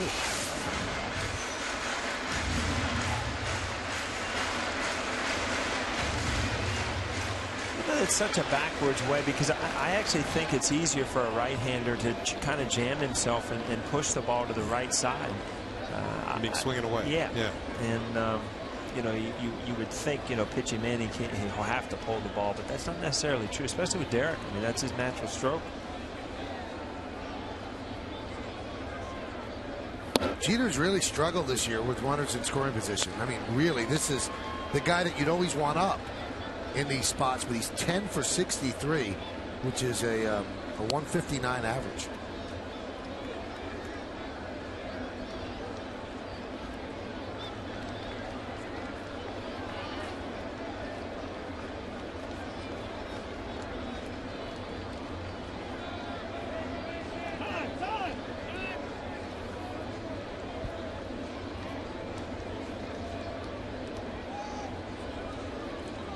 Derek with a fly ball to deep center, fly ball to deep right. He's 0 for 2. 5 for his last 25.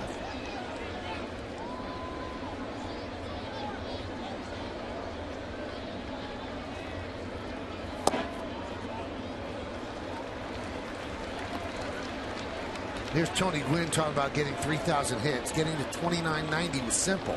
Those last 10 are hard to get because your thinking changes. People are coming to you to see you get hits, so it's a little bit tougher. Fortunately, Rod Crew and George Brett both told me the same thing. You buy that, Paul? Well, I've never been in that position, but it makes sense. I mean, as soon as you get to the close, there's one. No, just blew one in the right field for a base hit. Gardner scores and Jeter's 8 away, and the Yankees are up 2-0. Trying to hit the ball the other way, got in on him just enough to drop it in front of Chu. Scored Gardner from 2nd. And on the quest for 3,000, 2,992. Now, Michael, I saw that they took that ball out of play. Are they keeping every ball now? They going might up to be. 3,000? You know what? I didn't know that they were, but if they're pulling out of play like that, they just might be. You saw Derek as he's running towards first, make sure that Gardner's going to score. And he will. So Gardner scored both runs. Yankees up 2-0. Here's Granderson. Tomlin deals. And a strike. You know, some guys on replays, you know, that are fast, you just really can't tell. You know, I mean, Gardner, when you watch him run, you can tell. That's not in fast motion, folks. He can run.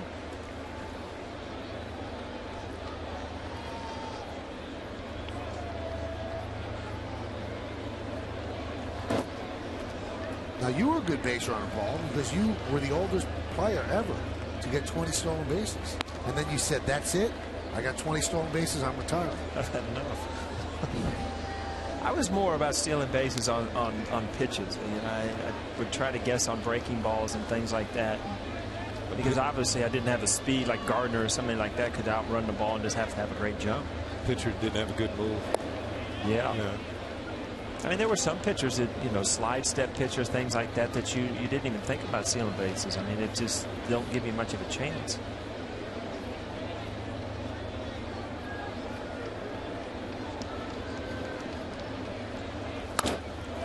Line drive center field. Is going to dunk in for a base hit.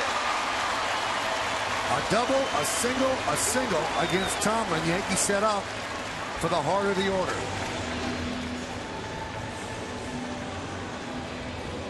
No, they're not killing the ball this inning off Tomlin, but you know the balls are falling in, and again the Yankees have put themselves in a position that they could throw up a few runs and make it much more comfortable for Freddie Garcia. Yeah, we're getting down to the third time through the order now, so they've seen Tomlin twice. Now they're starting to put things together. They had 3 hits last inning. They got 3 hits this inning.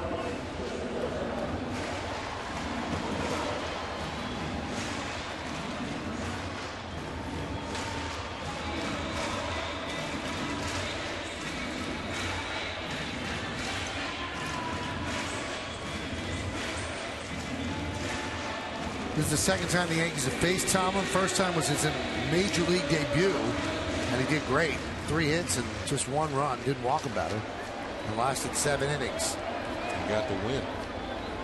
Here's Mark Teixeira, walked and grounded to first. Good speed on the bases. Jeter at second, and Granderson is at first. Pitch outside. You know, Teixeira hoped that ball foul last time, had home run distance. You just got a feeling that he is really close to just popping one here. As a player, you're just in the dugout knowing that this guy is on the ball. A lot of pitches. Just missed that one. Popped up, shading his eyes is Hanahan, and he makes a play. The infield fly rule was called anyway. And there's 1 down. That pitch, I think it looks like he got in on him a little bit. He throws that cutter every once in a while, or tries to, you know, get it in off the plate. This ball is way up there. He just got underneath it and popped it straight up. And as Michael said, the infield fly rule. Runners first, second, and third with less than 2 outs. Batters automatically out on a pop up to the infield that the umpires feel that the infielder should handle. And that's a rule that early days of baseball wasn't in vogue, and the infielders would let the ball drop and start a double, triple play to get out of the inning. So they. Well, just think the predicament you'd be in if you're running the bases. You know, where do I go? What do I do? But they instituted that rule that takes some of the chaos out of the game. I don't think that was one of the original rules of the game.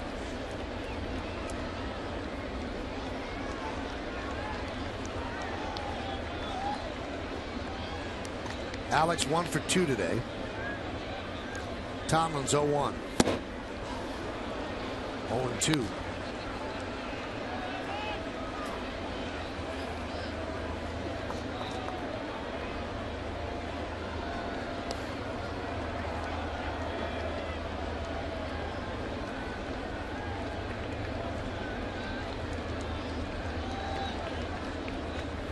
That one's drilled to left field. Kearns turns, and it's over his head and rolls to the wall.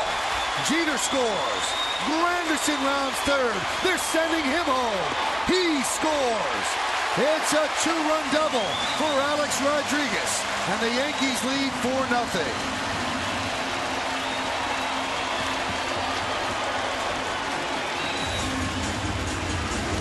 Well, the ball's hit right on the nose. You hear the sound, and then when you hear that sound as an outfielder, you cannot make a mistake. Austin Kearns kind of got tied up and tangled up here, and ball got over his head too quickly. So if you're Tomlin, you know, a tough break. Outfielder got turned the wrong way, cost you a couple runs. Granderson hooks the slide and just gets that corner of home plate and got around Santana. Good throw. They might have had him. So A-Rod picks up his 38th and 39th runs batted in, and the pitch to Cano is high. The Yankees starting to put things together with the bat the last couple of innings. Even though they didn't score last inning, they still had 3 hits. Wow, they just went right over the 5th inning. We've had enough of the 6th. Maybe that's what's coming next.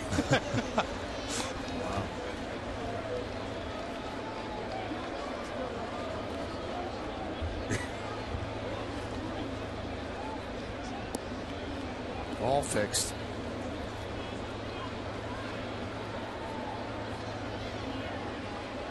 Oh, there's that disembodied hand. The 2-0. Lined into left field. It's a base hit. Cutting over is Kearns. Alex Rodriguez going to try to score. And he will. It's an RBI single for Cano. It's 5-0 Yanks.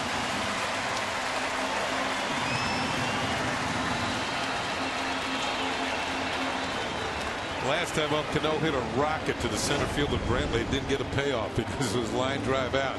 This time didn't hit the ball quite as well, but very effective. Semi-line drive into left field. A-Rod off and running.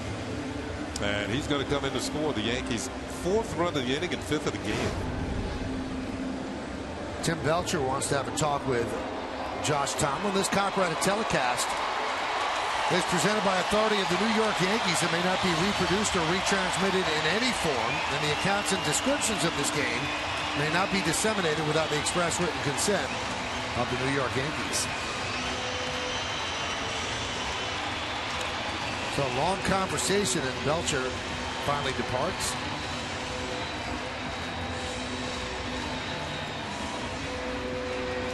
Well, Tomlin has worked out of a few jams, but it seems to have come to a halt this inning. Yankees are coming up with some big hits. All of a sudden, you know, 2-0 becomes 5-0. Big difference for the Yankees.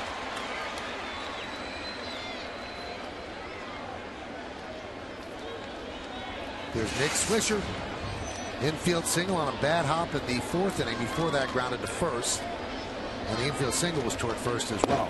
Pitch outside. 1-0.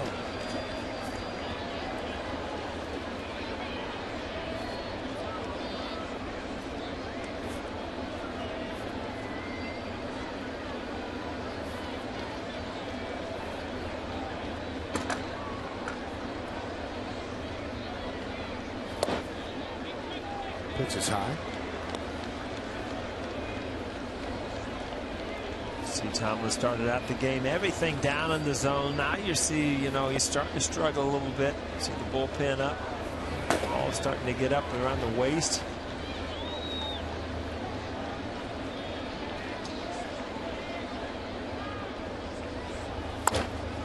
Grounded to first, under the glove of Laporta, and under the glove of Orlando Cabrera. Moving to third is Cano, another base hit for Swisher. And the Yankees pound out their 11th hit. It's first and third, still 1 out. Well, Nick Swisher's having one of those days. If you put it, it's off the end of the bat. Just even in Yes-Mo, it's out of his reach.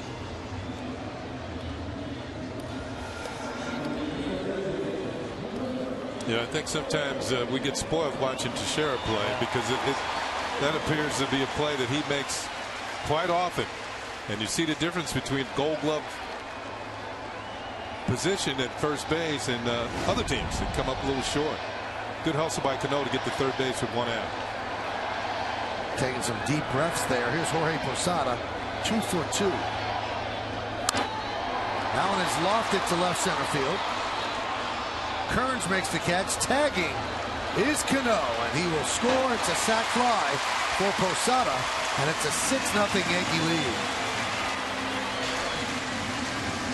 That's a good job by Robbie Thompson. I mean, you want to keep Jorge's confidence just sky high. He's swinging the bat better. That's kind of just a borderline fly ball. But, you know, it ended up, Austin Kearns doesn't throw real well. The ball was off target. Makes it a lot easier to play for Cano. Plus you got the lead. Take the chance. You know, you send it. Keep the pressure on the defense. There's Rob Thompson, third base coach, and Russell Martin in the batter's box. He's 0 for 2 with 2 double plays. And a strike.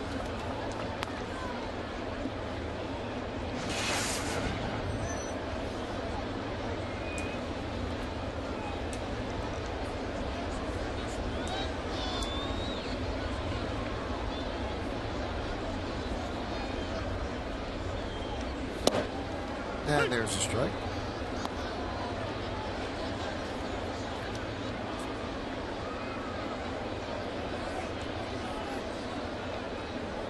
Yankees have 6 hits this inning.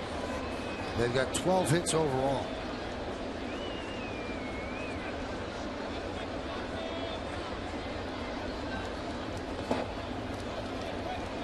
Count 1-2. So Tomlin came into the game with a 3.71 ERA and a 7-3 mark, but he has certainly stumbled here in the 5th. Kenny, it looks like early in the game he had control of his changeup, and it was down, and he all of a sudden now the only thing he can throw over the plate, which has been high in the zone, is his fastball. He hasn't got to his off-speed stuff, and the Yankees are just teeing off on it.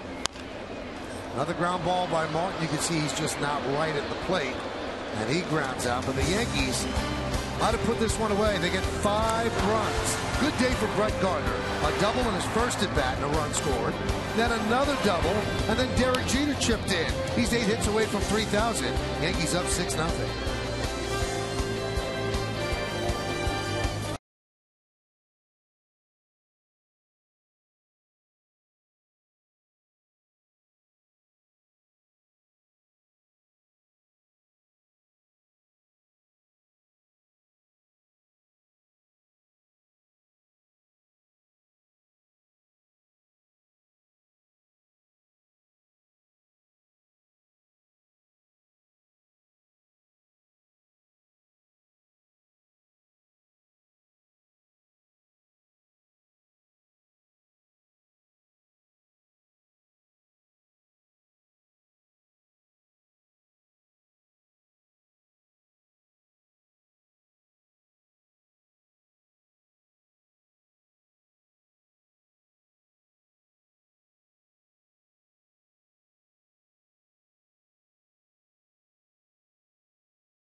With Michael Kay for an all-new GMC Presents Center Stage. The Brooklyn native chronicles his successful stage and screen career, including his rise to fame and his portrayal of Billy Martin. It's a new Center Stage Wednesday at 11. It's only on Yes. Good show, Michael? Yes. Good guy, too. Big Yankee fan. Big Nick fan, too. He had to be. Portrayed Billy Martin. 6-0. Yankees lead over the Tribe. Freddie Garcia has some room to work. And the first pitch to Santana is outside. Yankees looking to pick up their 3rd straight win. Another day game win. Indians have to be buoyed by the fact that Seattle is now taking a 3-2 lead over the Tigers, bottom of the 6th inning. Still early, though. We came very close yesterday to having something very strange happen this deep into a season. The Orioles went into the 9th inning with a lead over Tampa Bay, but Kevin Gregg blew it. The Orioles ended up losing the game in extra innings. But if they had held on and he closed it out, every team in the American League East would have been 500 or better. It just doesn't happen, you know. That include Toronto? Yeah. No, they lost yesterday, so they're a game under. They're going to lose again today. They're taking a beating again. 12-1. Yeah, that's the East right now. Yeah, the Blue Jays would have had to beat the Red Sox yesterday too. They had to find a way to score 13 more runs. But you're right, that's unusual. Driven out to left field deep. Going back is Gardner, leaps and he makes the play. You know, Brett Gardner came up as a center fielder, and I got to tell you, he plays a really good left field. I mean, he uses his speed. He gets back close. I mean, gets back to the wall quick. I always felt that left field in Yankee Stadium one of the toughest outfield positions to play in baseball, and you have to have center fielder skills to play left field. There's a lot of expansive ground out there in the left field, and Gardner, with the, as Michael said, center fielder speed makes the play. Here's Chu. A lot of our younger fans might not realize this, but Paul O'Neill's first year as a Yankee, he played left field. And then he marched up to the front office and said, you better trade Tartable because I'm not playing out there. They didn't trade him. They just made him a DH. They just figured out I didn't have center field skills that he was talking about. We'll throw him over and right. I'll never forget the day that I went back over to right field. And I thought it was just for the day. I think something happened to Danny Tartable, to tell you the truth. And the next day I was back in right field again. And I walked, and Buck passed me in the clubhouse, and he said, "You just look like a totally different person out in right field." And I said, "Really?" And from then on, he just put me in right field. It was nice. There is a comfort level to being where you're used to playing, right, Ken? I used to enjoy playing right field at Yankee Stadium. I didn't enjoy some of the comments the fans made, but they didn't get on me too much out there because they knew I was from New York. I was gonna say, you're a hometown boy. Yeah. Along with Ken Singleton and Paul O'Neill and Kimberly Jones, I'm Michael Kay. We thank you for joining us on a beautiful Sunday afternoon in New York City. We're in the 6th inning, and the Yankees lead the Indians 6-0. In fact, when we got to Boston, Earl Weaver used to put me in left field because he knew I couldn't cover right field in Boston. Well, that was a tough right field. That was tough.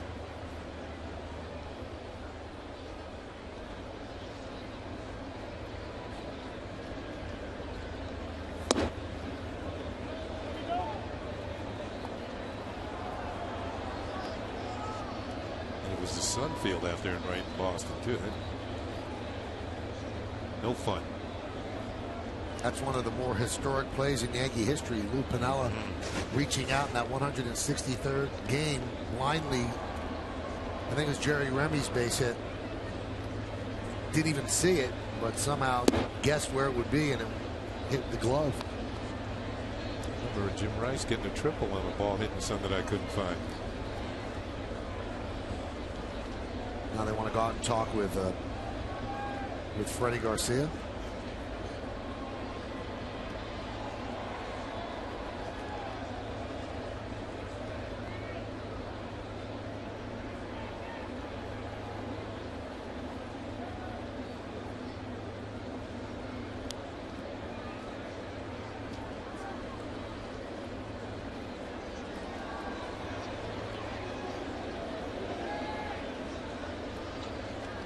Runner goes down 6-0, and there's a strike, and they just let him go. 5th stolen base for the Indians today. You know what, this day and age, if you're going to let people run, to get back in the game, much easier to get back in the game with singles and 3-run homers. You might as well take them if they're going to give them to you. But you better You better make it. Yeah, don't get thrown out. Strike. Talked about Freddie's last outing and how he usually bounces back. Well, so far today, he's really done that.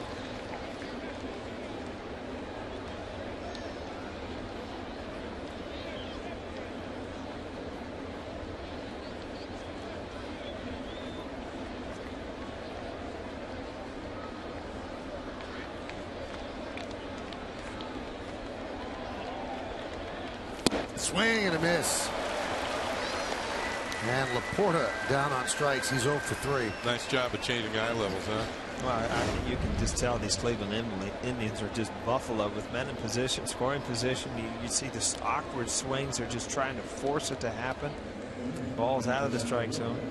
Probably looking for the splitter. He struck out everybody else on a splitter down, and all of a sudden he throws his best heater upstairs, and you're trying to catch up to it, and you can't do it. Here's Orlando Cabrera, 1 for 2. Skied out to right field. Nick Swisher on the run, and he'll put it away for the final out. So the Indians continue to struggle with runners in scoring position. We'll go to the bottom of the 6th. Yankees up 6.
Work ahead. Carlos Carrasco will go for the Indians, 5-3, 4.52, and AJ Burnett tries to bounce back from his poor start against the Red Sox, 6-4, 4.37. Our coverage will begin at 6 p.m. right here on Yes with the BP show. Pre-game show at 6:30. First pitch right around 7:07. It's funny, I came in kind of backwards for me from the other direction the other day to New Yankee Stadium and saw the bat there, and it's hard to even picture, you know, where it was with the stadium there because it's completely different. Manny Acton decides to relieve Josh Tomlin of his pitching duties, and he makes the call to the bullpen. Brought to you by AT&T. And we'll see Frank Herman, 2 ends, make his 11th appearance, 12th appearance now. There's Brett Gardner. 2 doubles. Fouls away.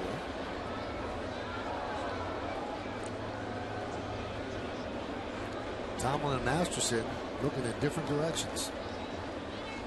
Tomlin keeps a streak alive, though. He went 5 innings. It's 25 straight now.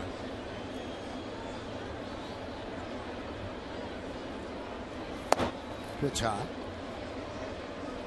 Gardner getting his average up to where, or close to where he wants it to be, 274.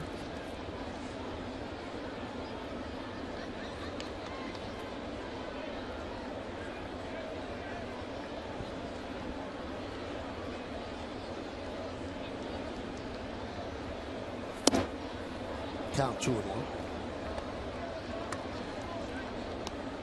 Frank Herman on the mound was born in Rutherford, New Jersey.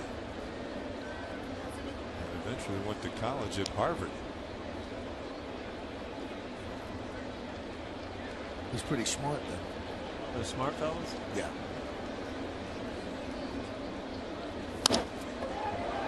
The shortstop Cabrera makes the play. It's Harvard. They're not impressed with that 94, 95 mile an hour fastball, are they? They're not even impressed by 94, 95 on the test. They want 100. Yeah, good piece of hitting. Brett Gardner swinging the bat really well. Drives it the other way. Unfortunately, Cabrera seems to be in the way. Here's Derek Jeter. He's 1 for 3. Blooped a single for an RBI in the 5th inning. And now he's at 29.92. 8 away from 3,000.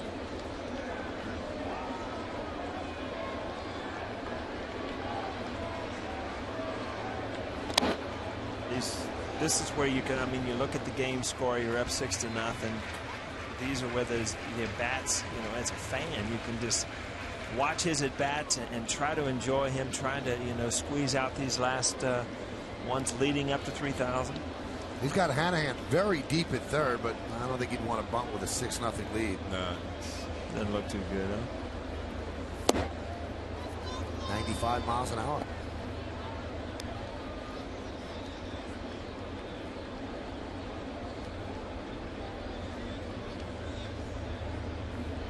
After this, 4 more games on this homestand. So he has 4+ to get 8 hits.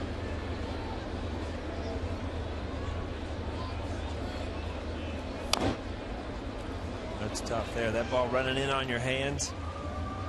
So if you committed to it, you figure out you're not going to be able to put it on the barrel. You kind of pull your hands in, but there's not much you can do with it.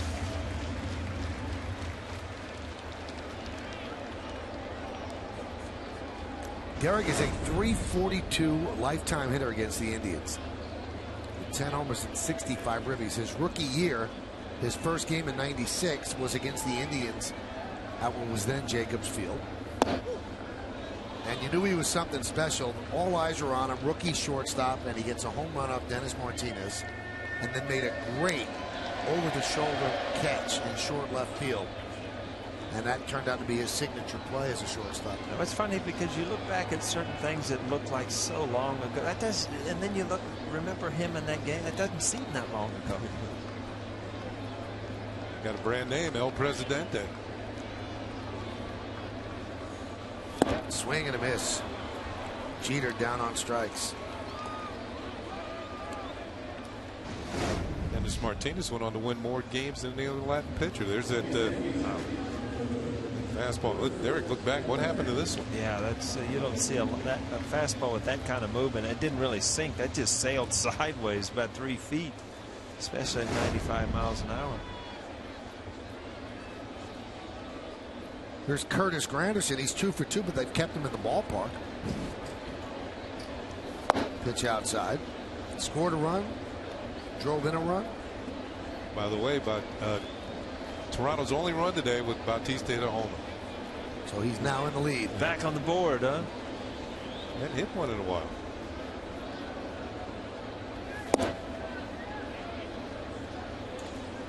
Now, Paul mentioned this on the post game yesterday. It shouldn't come as a huge surprise. Granderson hit 30 home runs the year before he came to the Yankees, and playing in very large Comerica Park, although he only had 10 of the 30 in Detroit that year. He hit 20 on the road, but here he's playing 81 games in a ballpark that really is suited to his swing.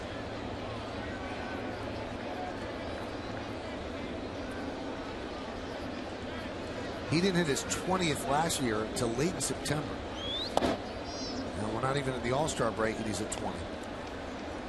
But he does not consider himself a home run hitter, and said that Teixeira is going to pass him and Bautista will pass him, and Bautista did today. Moved ahead actually to pass him. The 3-1. Another base hit. So he's 3 for 3. And Curtis thinks that's more the type of hitter he is anyway. Tell you what, when you're locked in, home runs, the other time, first time up, he slapped at the left field. This ball, he's see that? Enjoying the hit still. The lefty too, Mike. I saw that, yeah.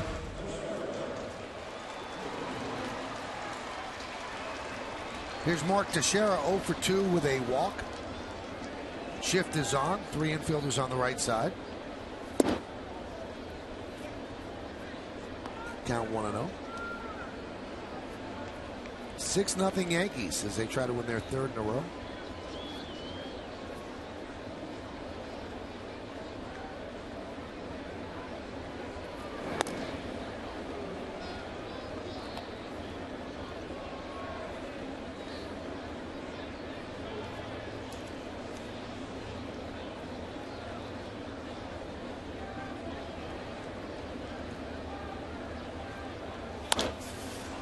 Hit right into the teeth of the shift.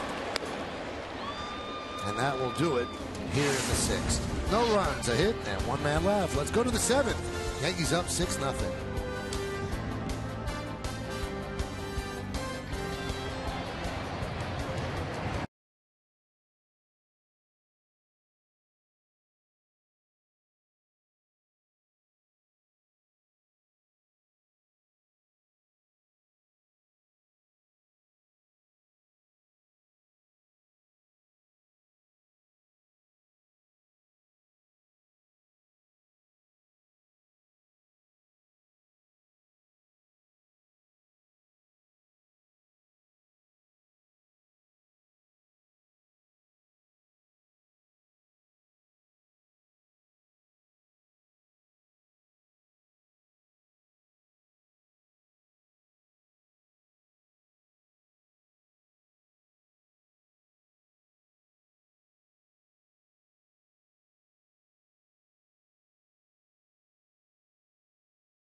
In part by J&R Music and Computer World, and by Ford, the official truck of the New York Yankees.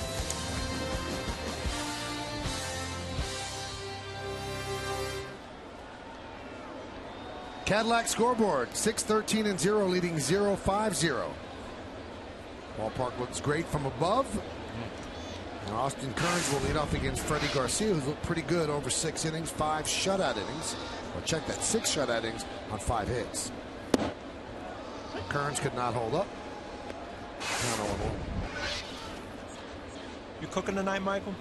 Am I cooking? Yeah, firing the grill up for us or something. You don't fire the grill up in apartment buildings, you get thrown out. I like that. Can't even put it on the terrace. I thought one of the, you live in the city, you don't have to mow grass or anything. You can't grill out either. No. You can order grilled food, but you can't do it yourself. They bring it in on a bike for you? Yes. There's one of the 2 lefties in the Indian bullpen, Tony Sitt.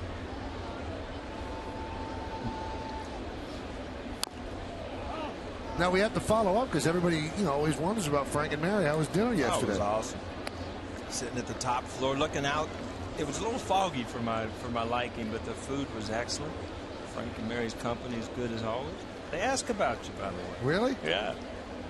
Ask where Michael texted me last night. You'll like this, Kenny.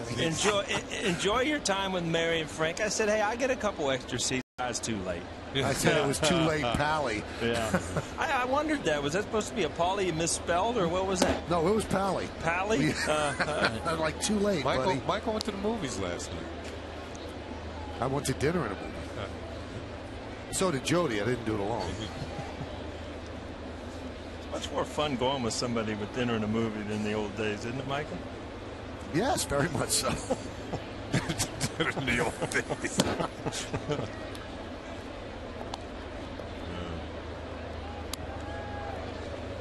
Had a nice dinner, but I was by myself. Oh. You know what? I should have had you come with us. You know what? Just because Paul was maybe for the dinner, but maybe not the movie. The dinner, okay, maybe. Served into right field. It is a base hit. Nick Swisher's going to play it off the wall, as Austin Kearns will get a double. The Indians, they don't have problems getting hits without runners on. It just seems like now runner in scoring position is where it all locks in mentally for these guys. Cleveland has had at least one man left on base in every inning. And they're 0 for 8 with runners in scoring position. Kenny, you talk about going in to eat. You know how awkward it was when you were on the road and you'd go down to eat breakfast and, you know, none of your teammates were in there. And you know, you sit in the booth by yourself and just, you know, read the page. It just doesn't feel right. You know, you're supposed to have somebody there to talk to. Usually you call one of the guys and say, come on, now I'll buy breakfast or something like that. Or it's your turn, one or the other. That's when they don't answer. Yeah. I don't feel well. Grounded foul. Oh, nice kick save. See, that would be a very tough job because you have all these little kids screaming for it, and you have to pick one of them. You're going to crush the other ones. You don't know coming into the game. Well, let's turn the glove the other way. Oh, right off the ankle. Looked like Tim Thomas of the Bruins. Should put the glove on the foot.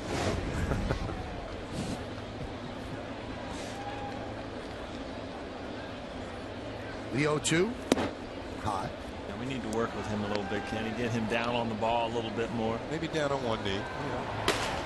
Boone Logan throwing in the Yankee pen.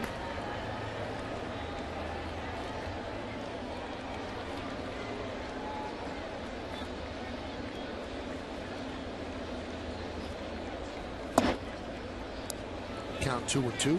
Left-hander out of the bullpen is a major factor when you're playing the Cleveland Indians. They got some left-handed hitters that throw at you, particularly when After's in there as well. And Chu, Sizemore, Brantley, Hanahan. We do have some switch hitters though. Santana, Cabrera. Grounded to first. For the first out, moving to third is Austin Kearns. You know, the Red Sox are like that as well. An overabundance of lefties, and I asked Terry Francona, their manager, about it. He said, you know what, I'd rather be heavy lefty than heavy righty.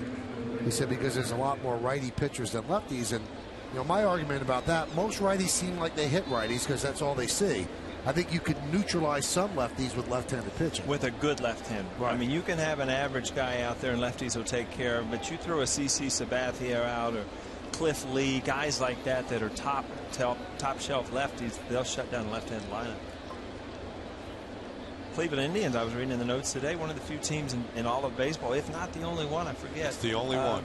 To not start a left-handed pitcher all year. So, you know, if somehow they turn this around and then stay in this race, that could be a problem.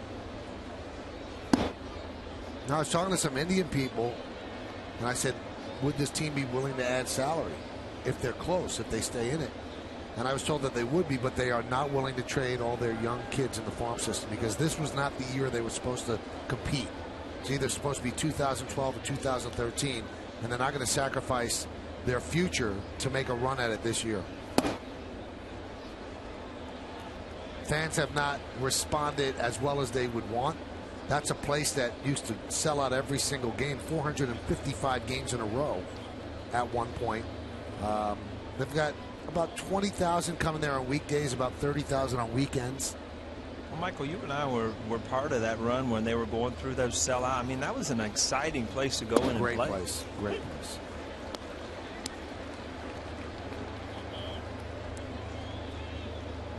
They're averaging at home 18,892.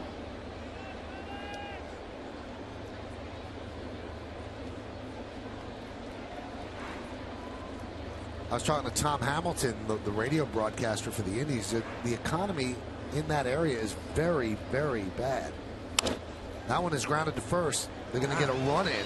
Another bad hop as Teixeira flips to Garcia. Now it's 6-1 Yankees.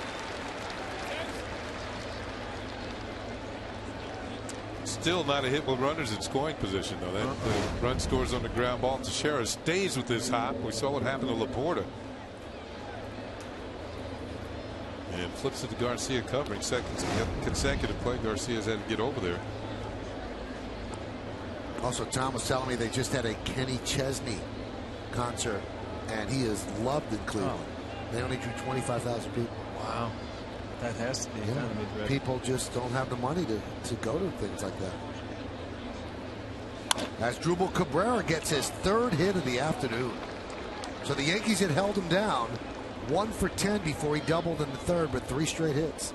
I think he's determined to get that average back over 300. And he just did with that hit. Well, Joe Girardi is going to take the ball from Freddie Garcia. Wants to bring in Boone Logan to face the lefty swinging Grady Sizemore. And you'll hear the hand that Freddie Garcia is going to get.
All-Star game in Phoenix. Help send your favorite New York Yankees to this year's All-Star game by voting up to 25 times at Yankees.com. Cast your ballot now for your 2011 All-Stars. Vote early and vote often.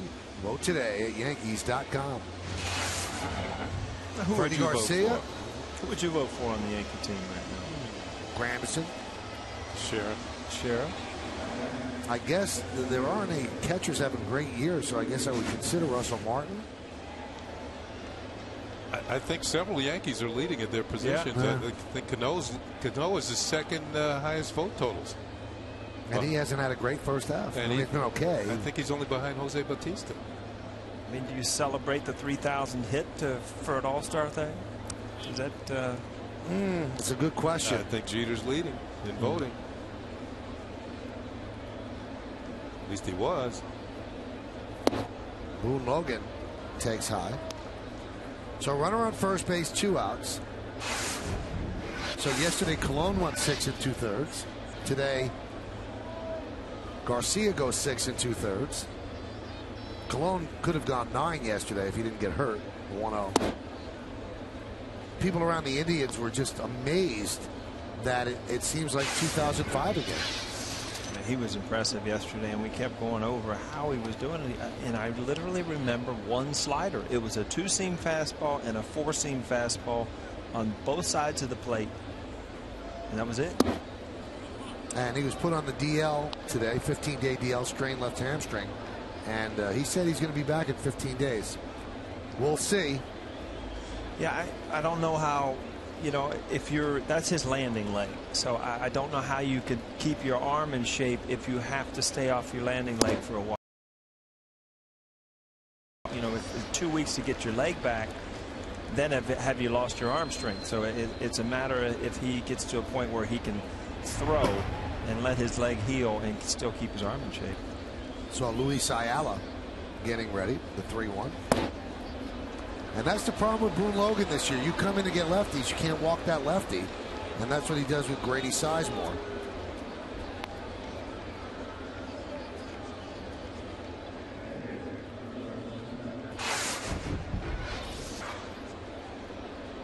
Same two teams tomorrow, 6 o'clock with the BP show, 6:30 will be the, and then 7:07 first pitch.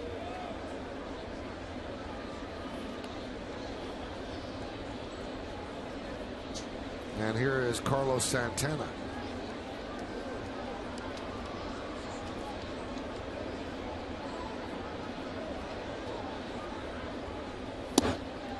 Strike.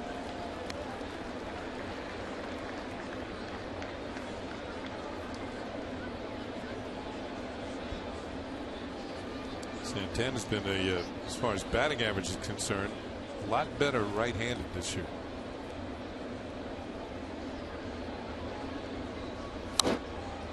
Foul back here. But he and Chu have both struggled with runners in scoring position. That's been a problem for Cleveland. Your 4 and 5 hitters during most of the season have not been able to drive in the runs.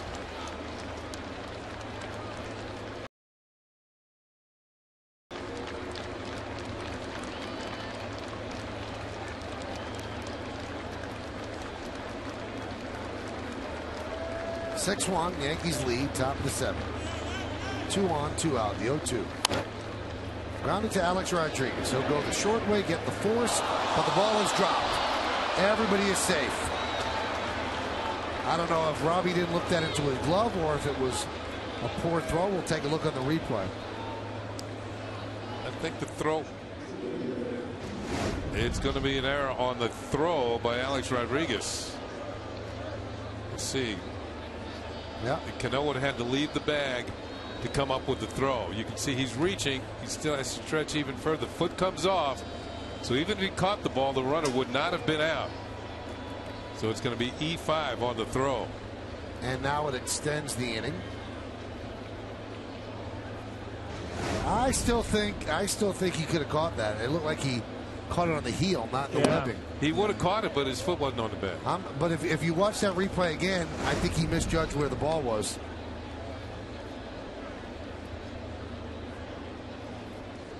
Yeah, he's kind of rounding the bag. I mean, you go to the bag, and what the mistake it looks like is he started to stretch towards the ball before he picked up where the ball was going to go. Obviously, you could blame either guy. I mean, the play's got to be made. Looking at that, though, do you think that he thought it was on 1 out? It looked like he's trying to get position to throw that's what first. I say. What he's kind of rounding the bag like he's going to. Yeah, it looked like he's getting in position to throw. Tell you what, if he'd have done that, he'd have caught Teixeira by surprise. Hit in the dugout. Big spot in this game with the dangerous Chu at bat. 1 and 2 now. Yankees lead the Indians 6-1, top of the 7th inning. Crowd of 46,791 here at the park.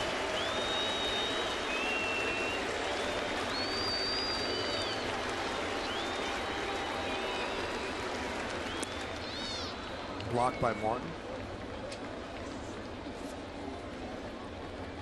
Chu this year is 10 for 59 with runners in scoring position. That's 169.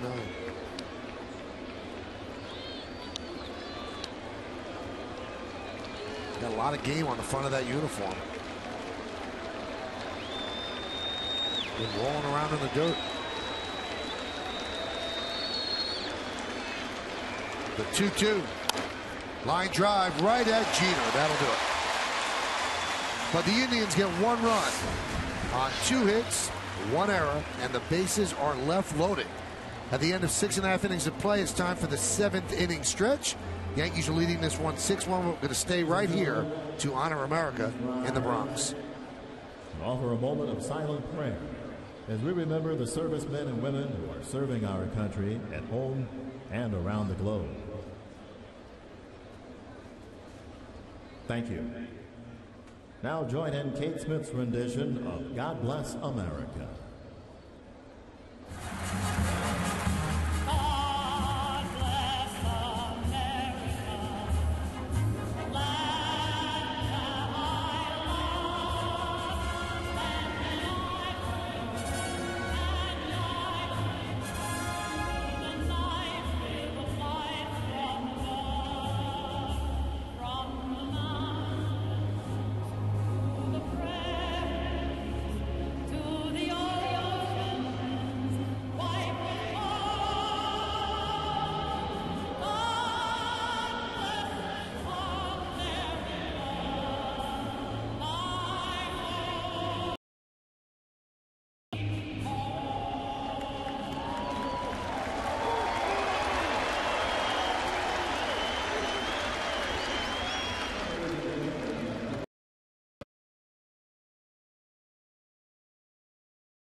Will be back for the post-game show.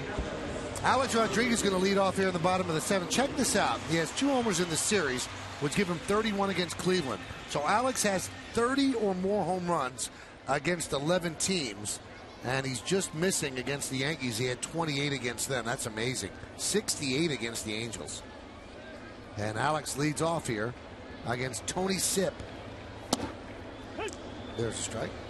Yeah, outside of as we look at our Cadillac scoreboard, Yankees leading 6-1. Liriano hasn't had that great a year. No. Outside of the fact he pitched a no-hitter earlier, right. He's working on one again today. Been on the DL too. Yeah. He went on the DL right after the no-hitter. Right? New pitcher for the Indians is Tony Sipp. Pretty good numbers, 2.42. Hey, did you hear anything about a shakeup at the leagues again? They're thinking about realignment. That was in the paper today, where they put 15 teams in each league. There'd be no divisions. and all five, the first five, the five best records in each league would make the playoffs. There's a ground ball at third. Hanahan for the first out. And one team would have to go back to the American League. And or the they're talking National about Houston going to the American League so they can start a rivalry with the Rangers. Oh, that's why they want to do it. And they would have to be interleague every single day because otherwise, yeah, two teams would always be off. Wow. I don't like that. What do you think? I like it the way it is. I like American League, National League. I do too. And also, the whole adding another wild card team is to keep people interested in divisions. Well, if it's going to be the top 5 finishers out of 15, believe me, the bottom 6 teams are going to be out of it. And there's not going to be that much drama. I don't know why they're thinking of this. Yeah, and you might have just one race. You're going to kill all your races. Because the team that's in first place and if the team that's in 5th place is 10 games behind, well, where's the excitement there?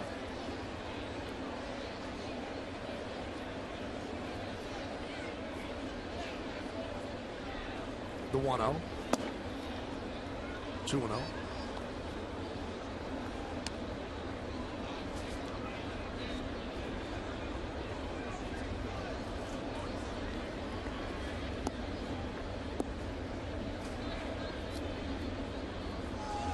Yankees 6 runs, 13 hits, 1 error. The Indians 1-7-0.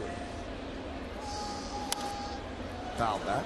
Oh, Kenny, when you were in Baltimore and there's no interleague play, I mean, if there were games on in the National League, I mean, when I was in the American League, I knew nothing about, the other league. I was traded over here from the Reds. I mean, you'd go to the stadiums first time and like, wow, this is what this one looks like. You didn't know about it, but you knew every single player, pitcher. For you, would be the American League, and for me, it was the National League. Yeah, the only time he played National League teams was in spring training. Exactly. Robinson Cano picks up his 2nd hit of the afternoon. Nice bounce back for Cano. 0 for his first 2. Now he's 2 for 4.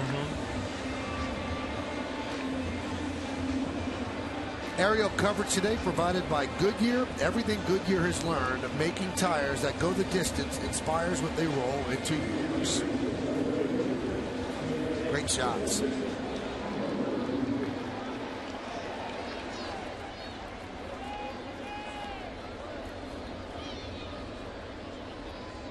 So here's Nick Swisher with a runner on first and 1 out.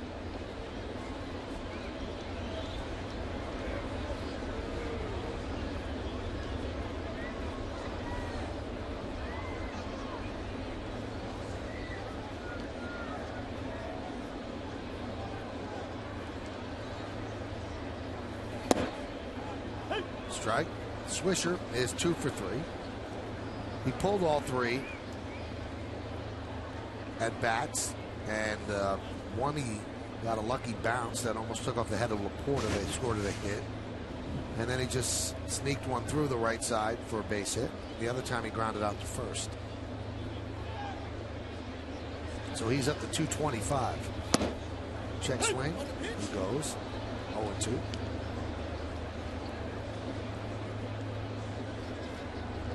This movement on that changeup, that thing disappeared down and away.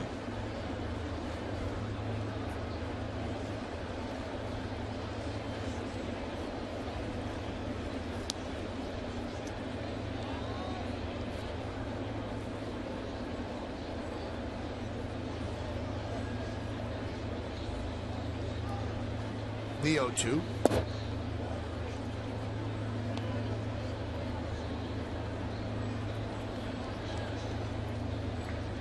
Swisher this year against lefties 19 for 56. That's 339. But Kenny, being a switch hitter, knows that you want to be better from the left side if you're going to be weak in one side because you see so many more righties. Well, you like to be having it going on both sides, but that makes it even more enjoyable. Michael's right though, because of the fact you get up many more times left-handed. You want to be really rolling from that side of the plate. You look at Nick Swisher from the right side of the plate and the left side, and the difference is he has very little movement from the right side. Everything is very quiet. On the left side, he had it going last year, and now you see a lot more, head movement and things. But watch his right-handed swing. his body, his head, his hands, nothing really moves until the ball's on its way.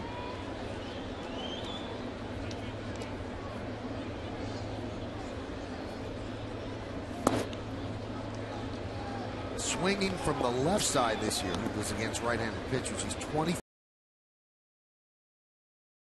That's 170. And he's the leading hitter against left-handed pitchers.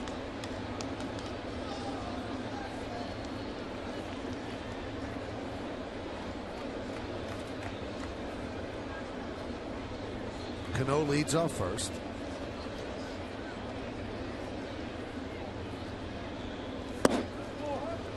And Swisher walks. Always has a good eye. Always works the count. That's going to bring up Posada. Posada was really struggling coming into the first game against the Red Sox. He wasn't even in the starting lineup against Lester. Then Teixeira got plunked on the right knee, helped off the field. Posada took over at first and promptly got 2 hits against Lester and then another hit later on. So that might have turned things around for him. His average now at 227 as he's 2 for 2 with a sac fly today.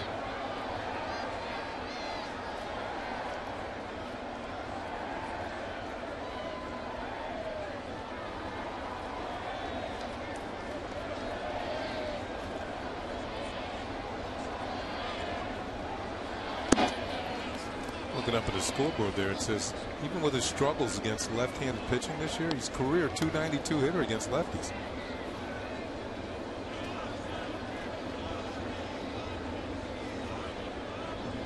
It would be an unbelievable story if he ends up maybe 265, 270 after being buried for as long as he had been buried.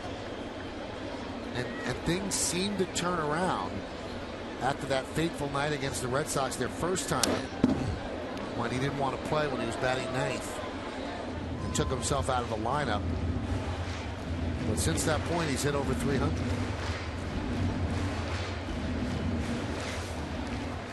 I mean, it's funny because do you look at that as an intentional thing that Joe Girardi did to try to light a fire in Georgie, and did it work? Who knows? It might be just me thinking that, but I mean, little things that managers do sometimes to try to either pat you on the back or really make you mad. You know, that's part of managing. Did you ever bat 9th? No, I don't think I batted 9th. No. I batted 8th a couple of times. Yeah. Just, you're glad when the game gets like in the midway because everybody kind of forgets the order by then. You don't get up to the 3rd inning. It's not good, huh? At least they don't announce it. Yeah. They don't announce it when halfway through the batting age.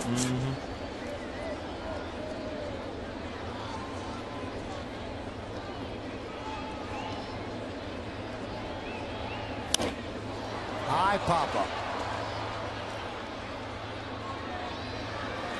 And Brantley makes the play for the second out.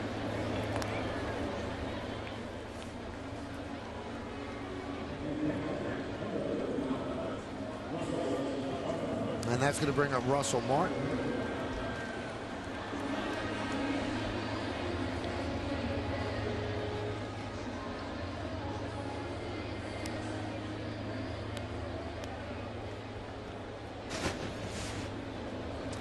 Be interesting to find out how Russell fares after the game today. He hadn't played in 4 days with a sore back. It appears to me it's bothered him more at the plate than it is you can actually tell catching. Yeah, when he makes a swing and he's trying to get out of the box, it doesn't look real comfortable. Hurt his back lifting weights after the first game against the Red Sox. Just felt something to give in his back.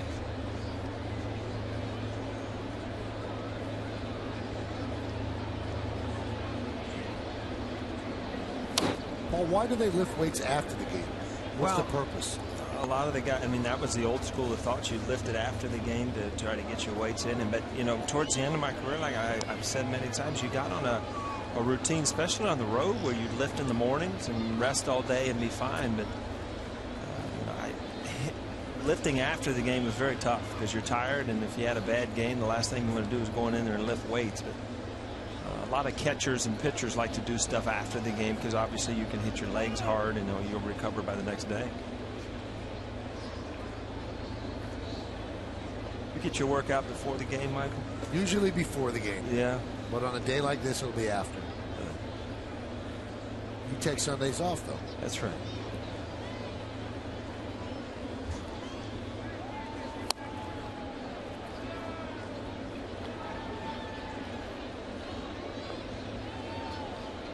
You still lift, right, Paul? Oh, yeah. Have to. You got young kids that are still playing sports. They're always challenging to go in there and lift. And, you know, you don't like doing it, but you hate the way you feel if you don't do it, right? You feel sluggish. Swing and a miss. Martin's struggles continue. He's now 2 for 18 in June. No runs a hit, no errors, 2 men left. We go to the 8th.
.com.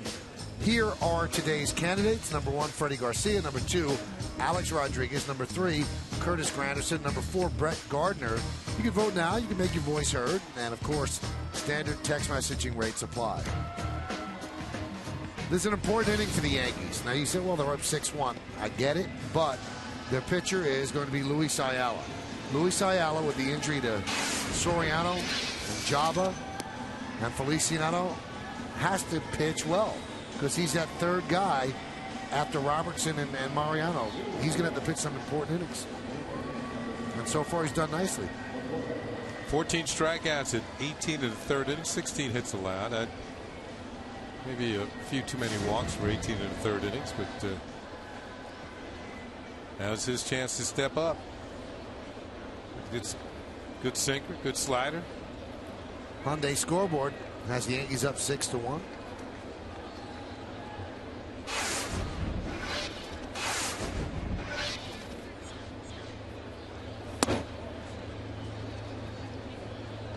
Boy, it just got bright, Michael. The sunshine just came out. Huh? Yep. You better update your weather forecast. Clearing? It's clear. We've got to the clear part. Ayala some zip on the fastball. I'll go 92, 93.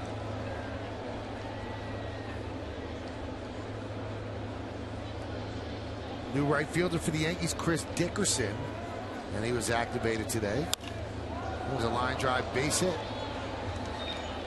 Gardner will get the ball in. Laporta leads off with a single. That's his first hit of the afternoon. Michael, tell me that you don't feel the same way here. It's when Boston was in here, it just felt like no matter how many games they're going to play, Boston's going to win. It just looked that way at the time. And I get the same feeling with the Indians. I mean, no matter how many times they play the Indians right now, the way these teams are, the Yankees just look like a superior team. It certainly seems that way, and this might have been the exact perfect tonic following the Red Sox series.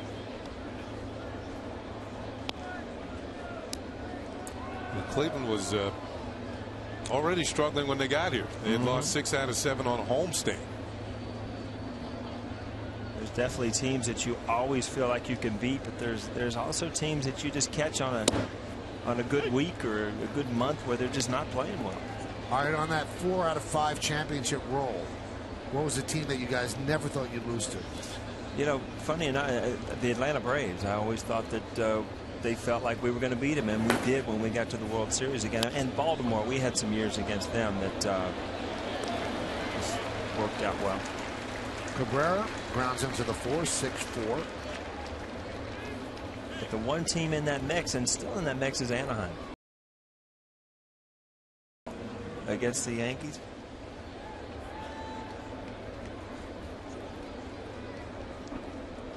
Here's Austin Kearns.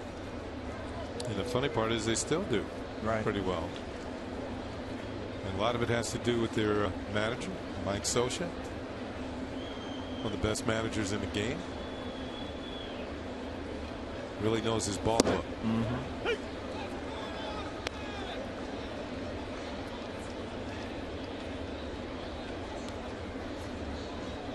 Well, the Red Sox are up 12-1 top of the 9th, so if the Yankees hold on, they'll remain 2 out.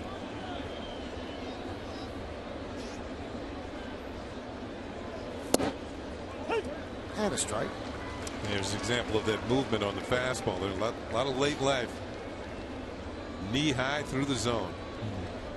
You're looking back at those glory years in Baltimore, and then we were talking about your World Series last year. I mean, who were the big rivals? I'm trying to figure out who you were competing against. Yankees and the Red Sox. Was it? Yep. Oh, still on. 3-way race every year.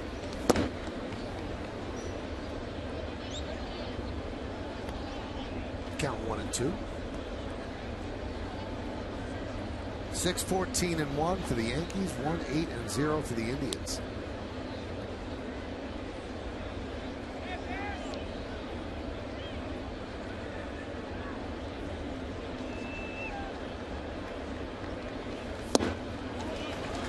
There you see 90 miles an hour, but with that movement on the inner half of the plate, tough pitch to hit for a right-handed hitter.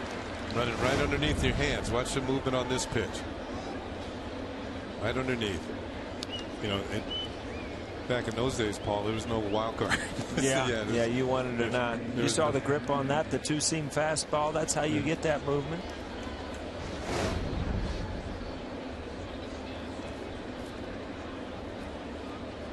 So here is Hanahan.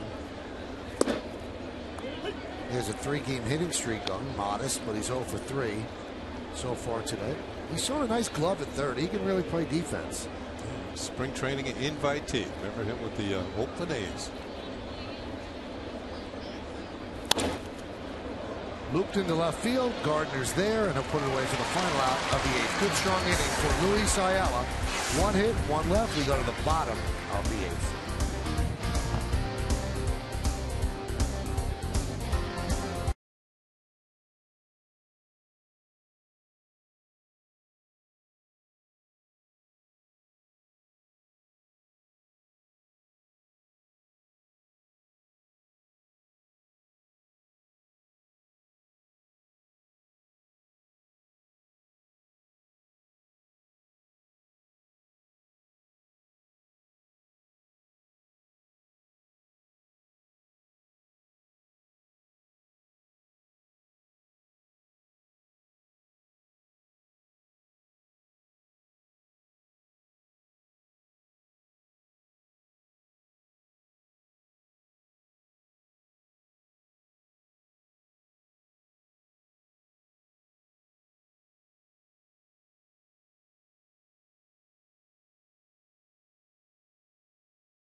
Here in the Bronx, coverage starts at 6 o'clock with Audi Body practice today in the Tri-State Ford pregame. Then Michael Ken and I are back to bring you the call from the stadium. Indians Yankees starting tomorrow at 6 right here on Yes. I might have my golf spikes on. I got to come straight from a tournament tomorrow, Michael. A tournament, really? Well, a charity tournament. Where's that going to be? It's going to be out. A lot of the Giants will be there, so if I'm running a little late and I walk in my golf spikes, don't let anybody know, all right? Okay. But I'll be ready. I'll prepare on the golf course. To bring the trophy with you. Yeah, that's right. So if you're out there and you're playing with me tomorrow, the pressure's on you. We need to win. Chad Durbin, the new pitcher for the Indians. Hyundai scoreboard. Yankees lead 6-1, bottom of the 8th. That one is slapped into left center field. This could be fun. Splits the outfielders, and it rolls to the wall. Gardner around second. He's going to third, and he'll hold up with a triple. Himself a nice afternoon, hasn't he? I was going to say, if you haven't texted in your player of the game, that might have an effect on it. I'll tell you what, the only time he made that, he lined out. Once it hits a gap and he's running, you can think 3. 2, a piece of cake. 3, he just trots into third with an easy triple, a smooth triple. Now this could make things easier for Derek as his quest for 3,000 continues. He squeezes a hit here. He's got 2 on the day, and he's 7 away with 4 to go. 4 games left to go. And he gets a little help as the infield is in for the Indians. Durbin deals low.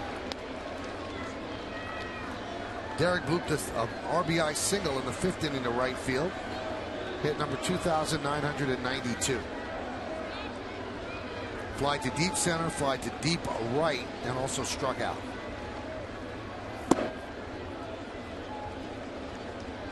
Two 2-0.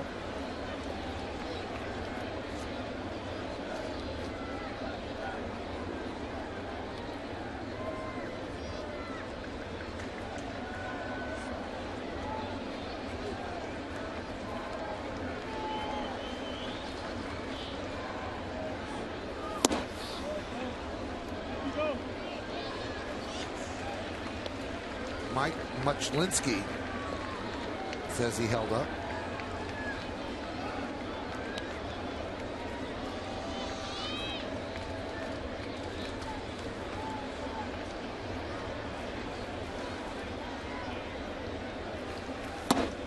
There's a strike.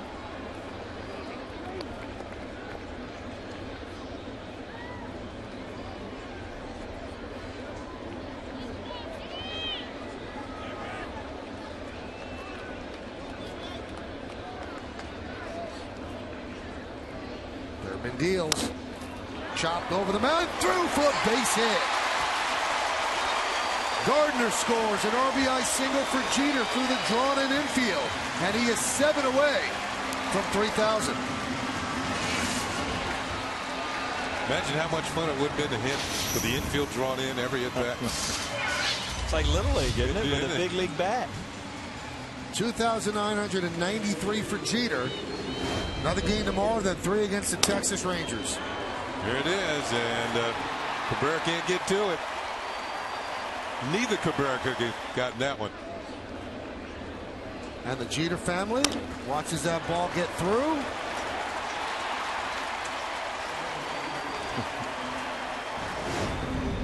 Mom and Dad and Sister Charlie have been along for the whole ride.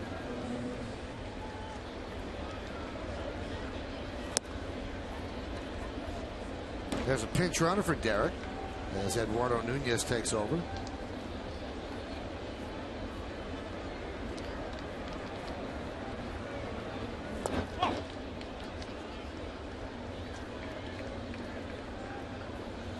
Anderson's got a chance for 4 hits today.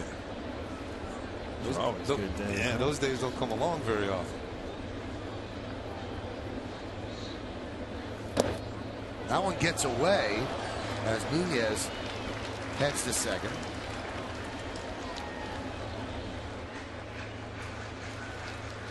Fifth inning. Curtis Granderson made a great slide to score on Derek Jeter's RBI hit. his double. It's the IOTV HD Super Shot. Got around the tag and just touched the plate.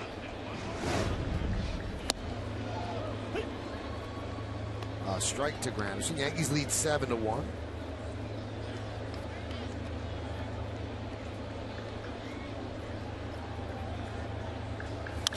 That one's drilled deep to right field.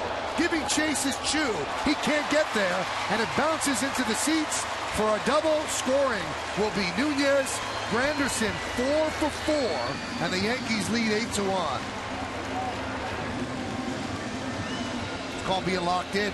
Yeah, this is a guy that we talked about how they like to play baseball in the day. Well, Curtis Granderson likes that sunshine too. The ball squared up on the barrel. The only thing, the difference from these in the past 3 nights where he's hit home runs, just didn't elevate it enough. Good at bats all day. Durbin's faced 3 hitters. Giving up a single, a triple, and a double. Only 1 left. I don't know that he's going to get that at bat, but I don't even know if you want to root for that at bat right now. No, I mean this inning. He could give up the cycle in this inning. Uh-oh.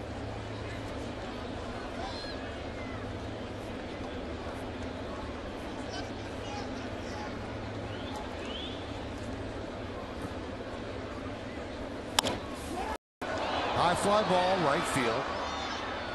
Chu makes the catch. And Granderson dances around the throw, gets back. So Durbin finally retires a Yankee.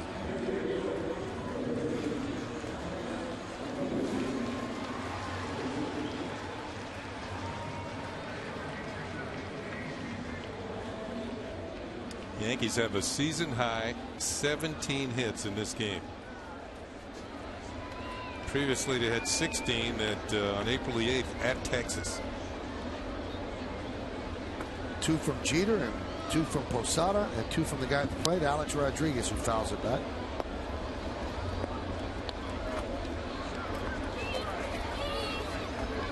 Alex with a single, a center in the 4th, a 2-run double over the head of Austin Kearns in left in the 5th. Also scored a run. Struck out and grounded to 3rd. That's Alex's day.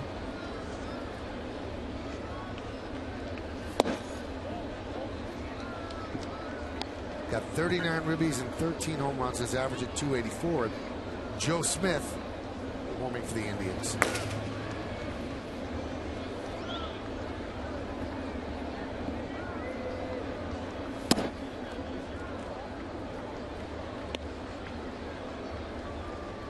So the Yankees are about to go 17-3 in day games, and since 1961 that will tie the 2003 Mariners and the 2006 Yankees is the best day game start since that time.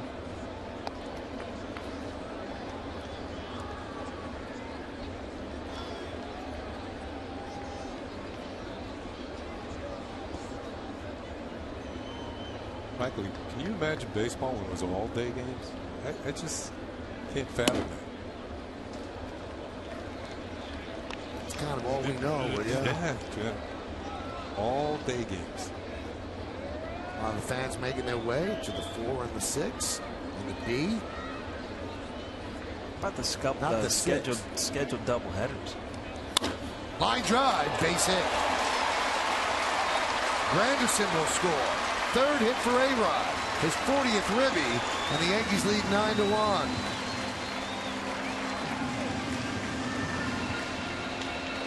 Let's get a quick update from our good buddy Nancy Newman in the studio. Nancy?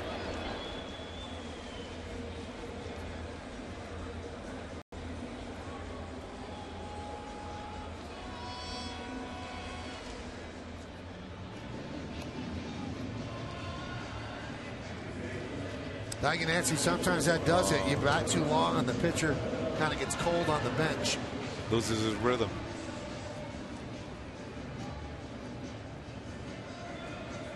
Another trip to the mound to talk with Durbin. This has not been a good 3 days in New York for the Indians. They don't seem like they're competing. They're not getting hits with runners in scoring position. The pitchers aren't getting the Yankees out. And an Indian season, which was so bright for the first 2 months, surprisingly bright, now looking a little bit dimmer as they lose 6 out of 7 at home. Looks like they're going to lose their first 3 games on a road trip that will take them to Detroit as well, and then we'll really see where they stand. Well, we understand that Beltran got that hit leading off the inning against Liriano, and then when a pitcher gets in a no-hitter and he has to go back after a pitch, I think the first hitter is the most dangerous because he has to regain his rhythm and what has worked so far during the course of the game. Cano lost one to left field. Kearns puts it away for the second out. And with a 27-minute delay because his own team was busy scoring 5 runs, he's probably, I got enough runs. Yeah. Let me get back out there.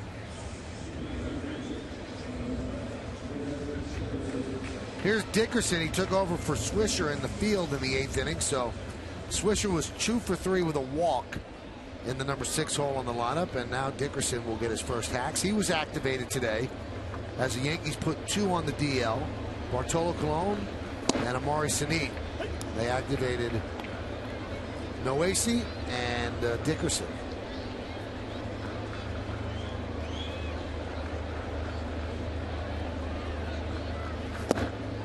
Off speed, count 0-2.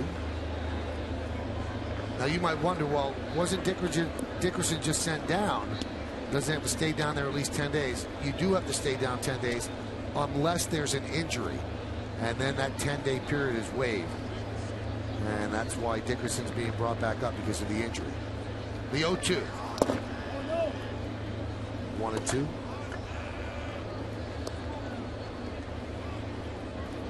And the reason they want you to stay down there 10 days, they don't want teams using their roster that way.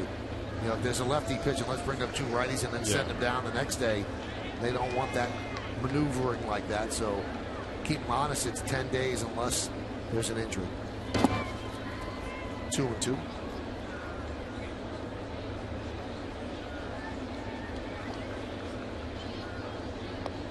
Tell you one thing, when you've been in the major leagues, 10 days in the minor leagues seems like eternity anyway. I went through one of those 10-day things in 1986 when I got. You knew it was only going to be 10 days? No, but I got real hot, and then there was an injury, and it just, like I said, I felt like I'd been there 10 months. Dickerson swings and misses, and that will do it. But the Yankees put up 3 more runs. Derek Jeter gets another hit. He's 7 away from 3,000. Yankees 3 outs away from a win.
Newman is back in the studio to recap all the big plays and get you the latest updates from around the major leagues. Plus, Kimberly Jones will talk to the players in the clubhouse. Do not miss it. It's the WB Mason postgame after the final out only on Yes.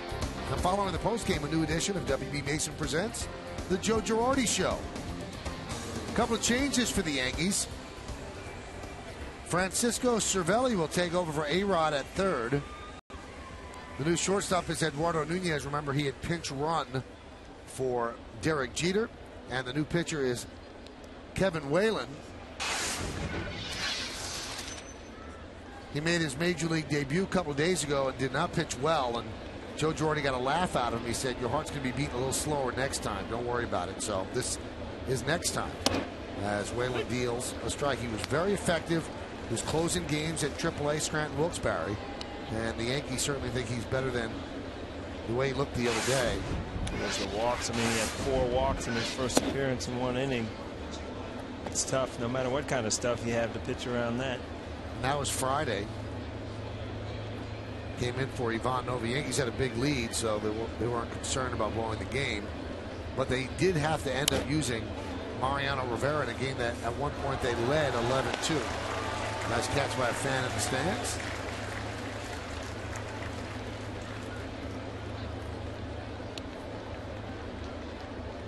Well, the Seattle Mariners put away the Tigers, so it'll be one more day at least that the Indians will go to bed tonight in first place.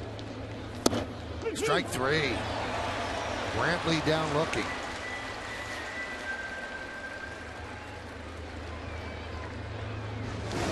First major league strikeout. Kevin Whalen. Nice job of framing the pitch by Russell Martin.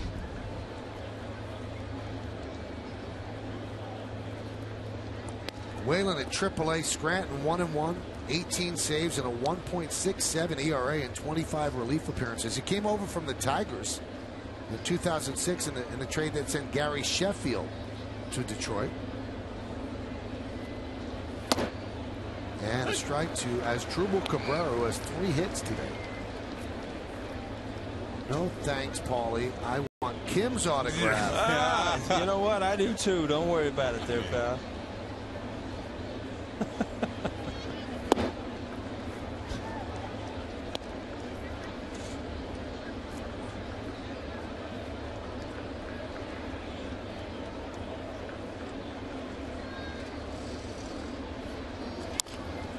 Soft ground ball to first. Flip to Whalen covering, and the Yankees are 1 out away from their 3rd straight win. You're on TV, just as I promised.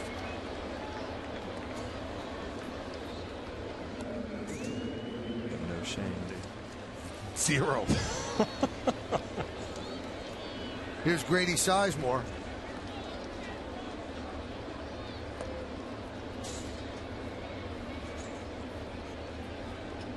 Sizemore has walked twice today. He's 1 for 2. Single to center, also struck out.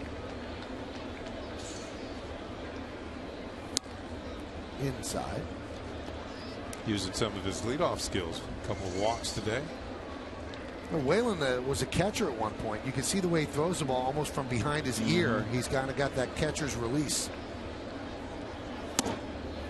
There's a strike. Kind of short arms it.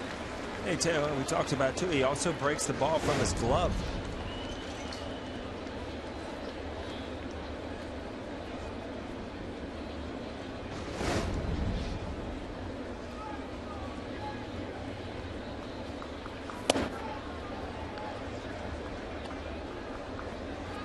What an opportunity for a young kid. You come up here, you do the job. There are jobs open in that bullpen right now. If you can get major league hitters out, you could stick. Is what Paul was talking about, taking the ball out of the glove before he delivers. Seems like when he misses, he hasn't missed low. He misses high.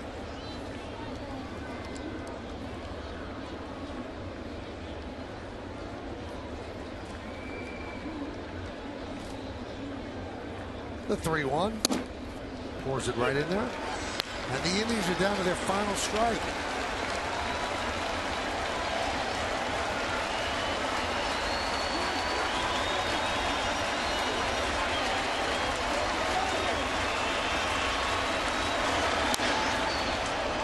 back as Sizemore keeps the game alive.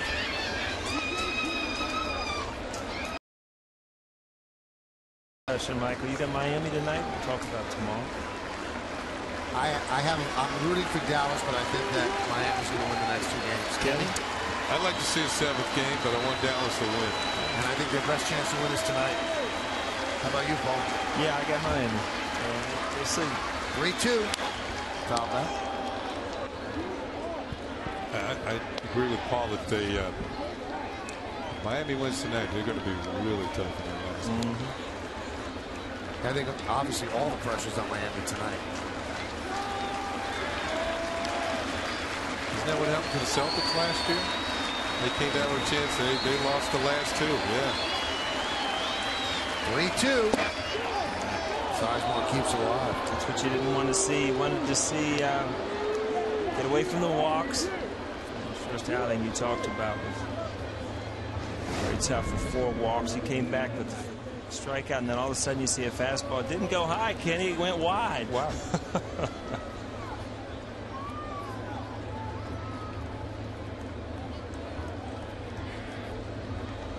My bad.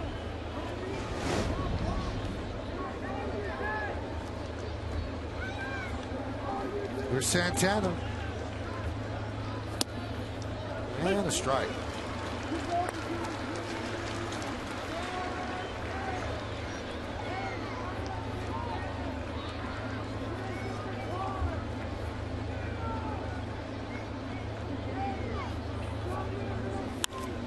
Popped up. That's going to do it. Gardner calls off Nunez, and the Yankees win. Put that one on the left side as they win 9-1. Kevin Whalen gets his first big league handshake as the pitcher who gets the final out.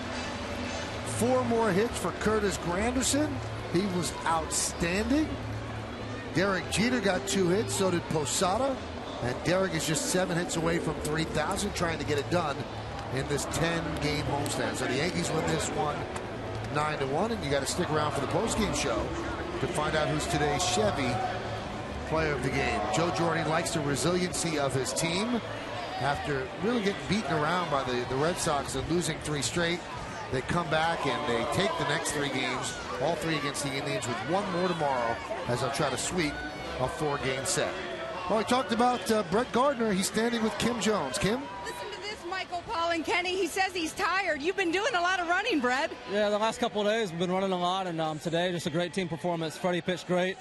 The guys in the bullpen came in and did their job, and offensively we pounded out a lot of hits, and were able to get an early lead and hold it. In the Yankees' 3 innings in which they scored runs, you led off with an extra base hit. That's got to be a great day at the office for you.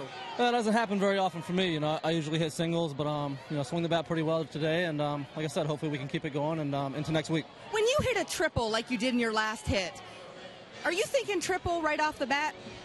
It depends where it's at. I mean, that one I was hoping it was gonna get through there and get to the wall, but you never know. You never know how it's going to hit on the grass out there, and just run hard until you have to stop. We have fun watching you. Are those fun for you? Yeah, they're fun.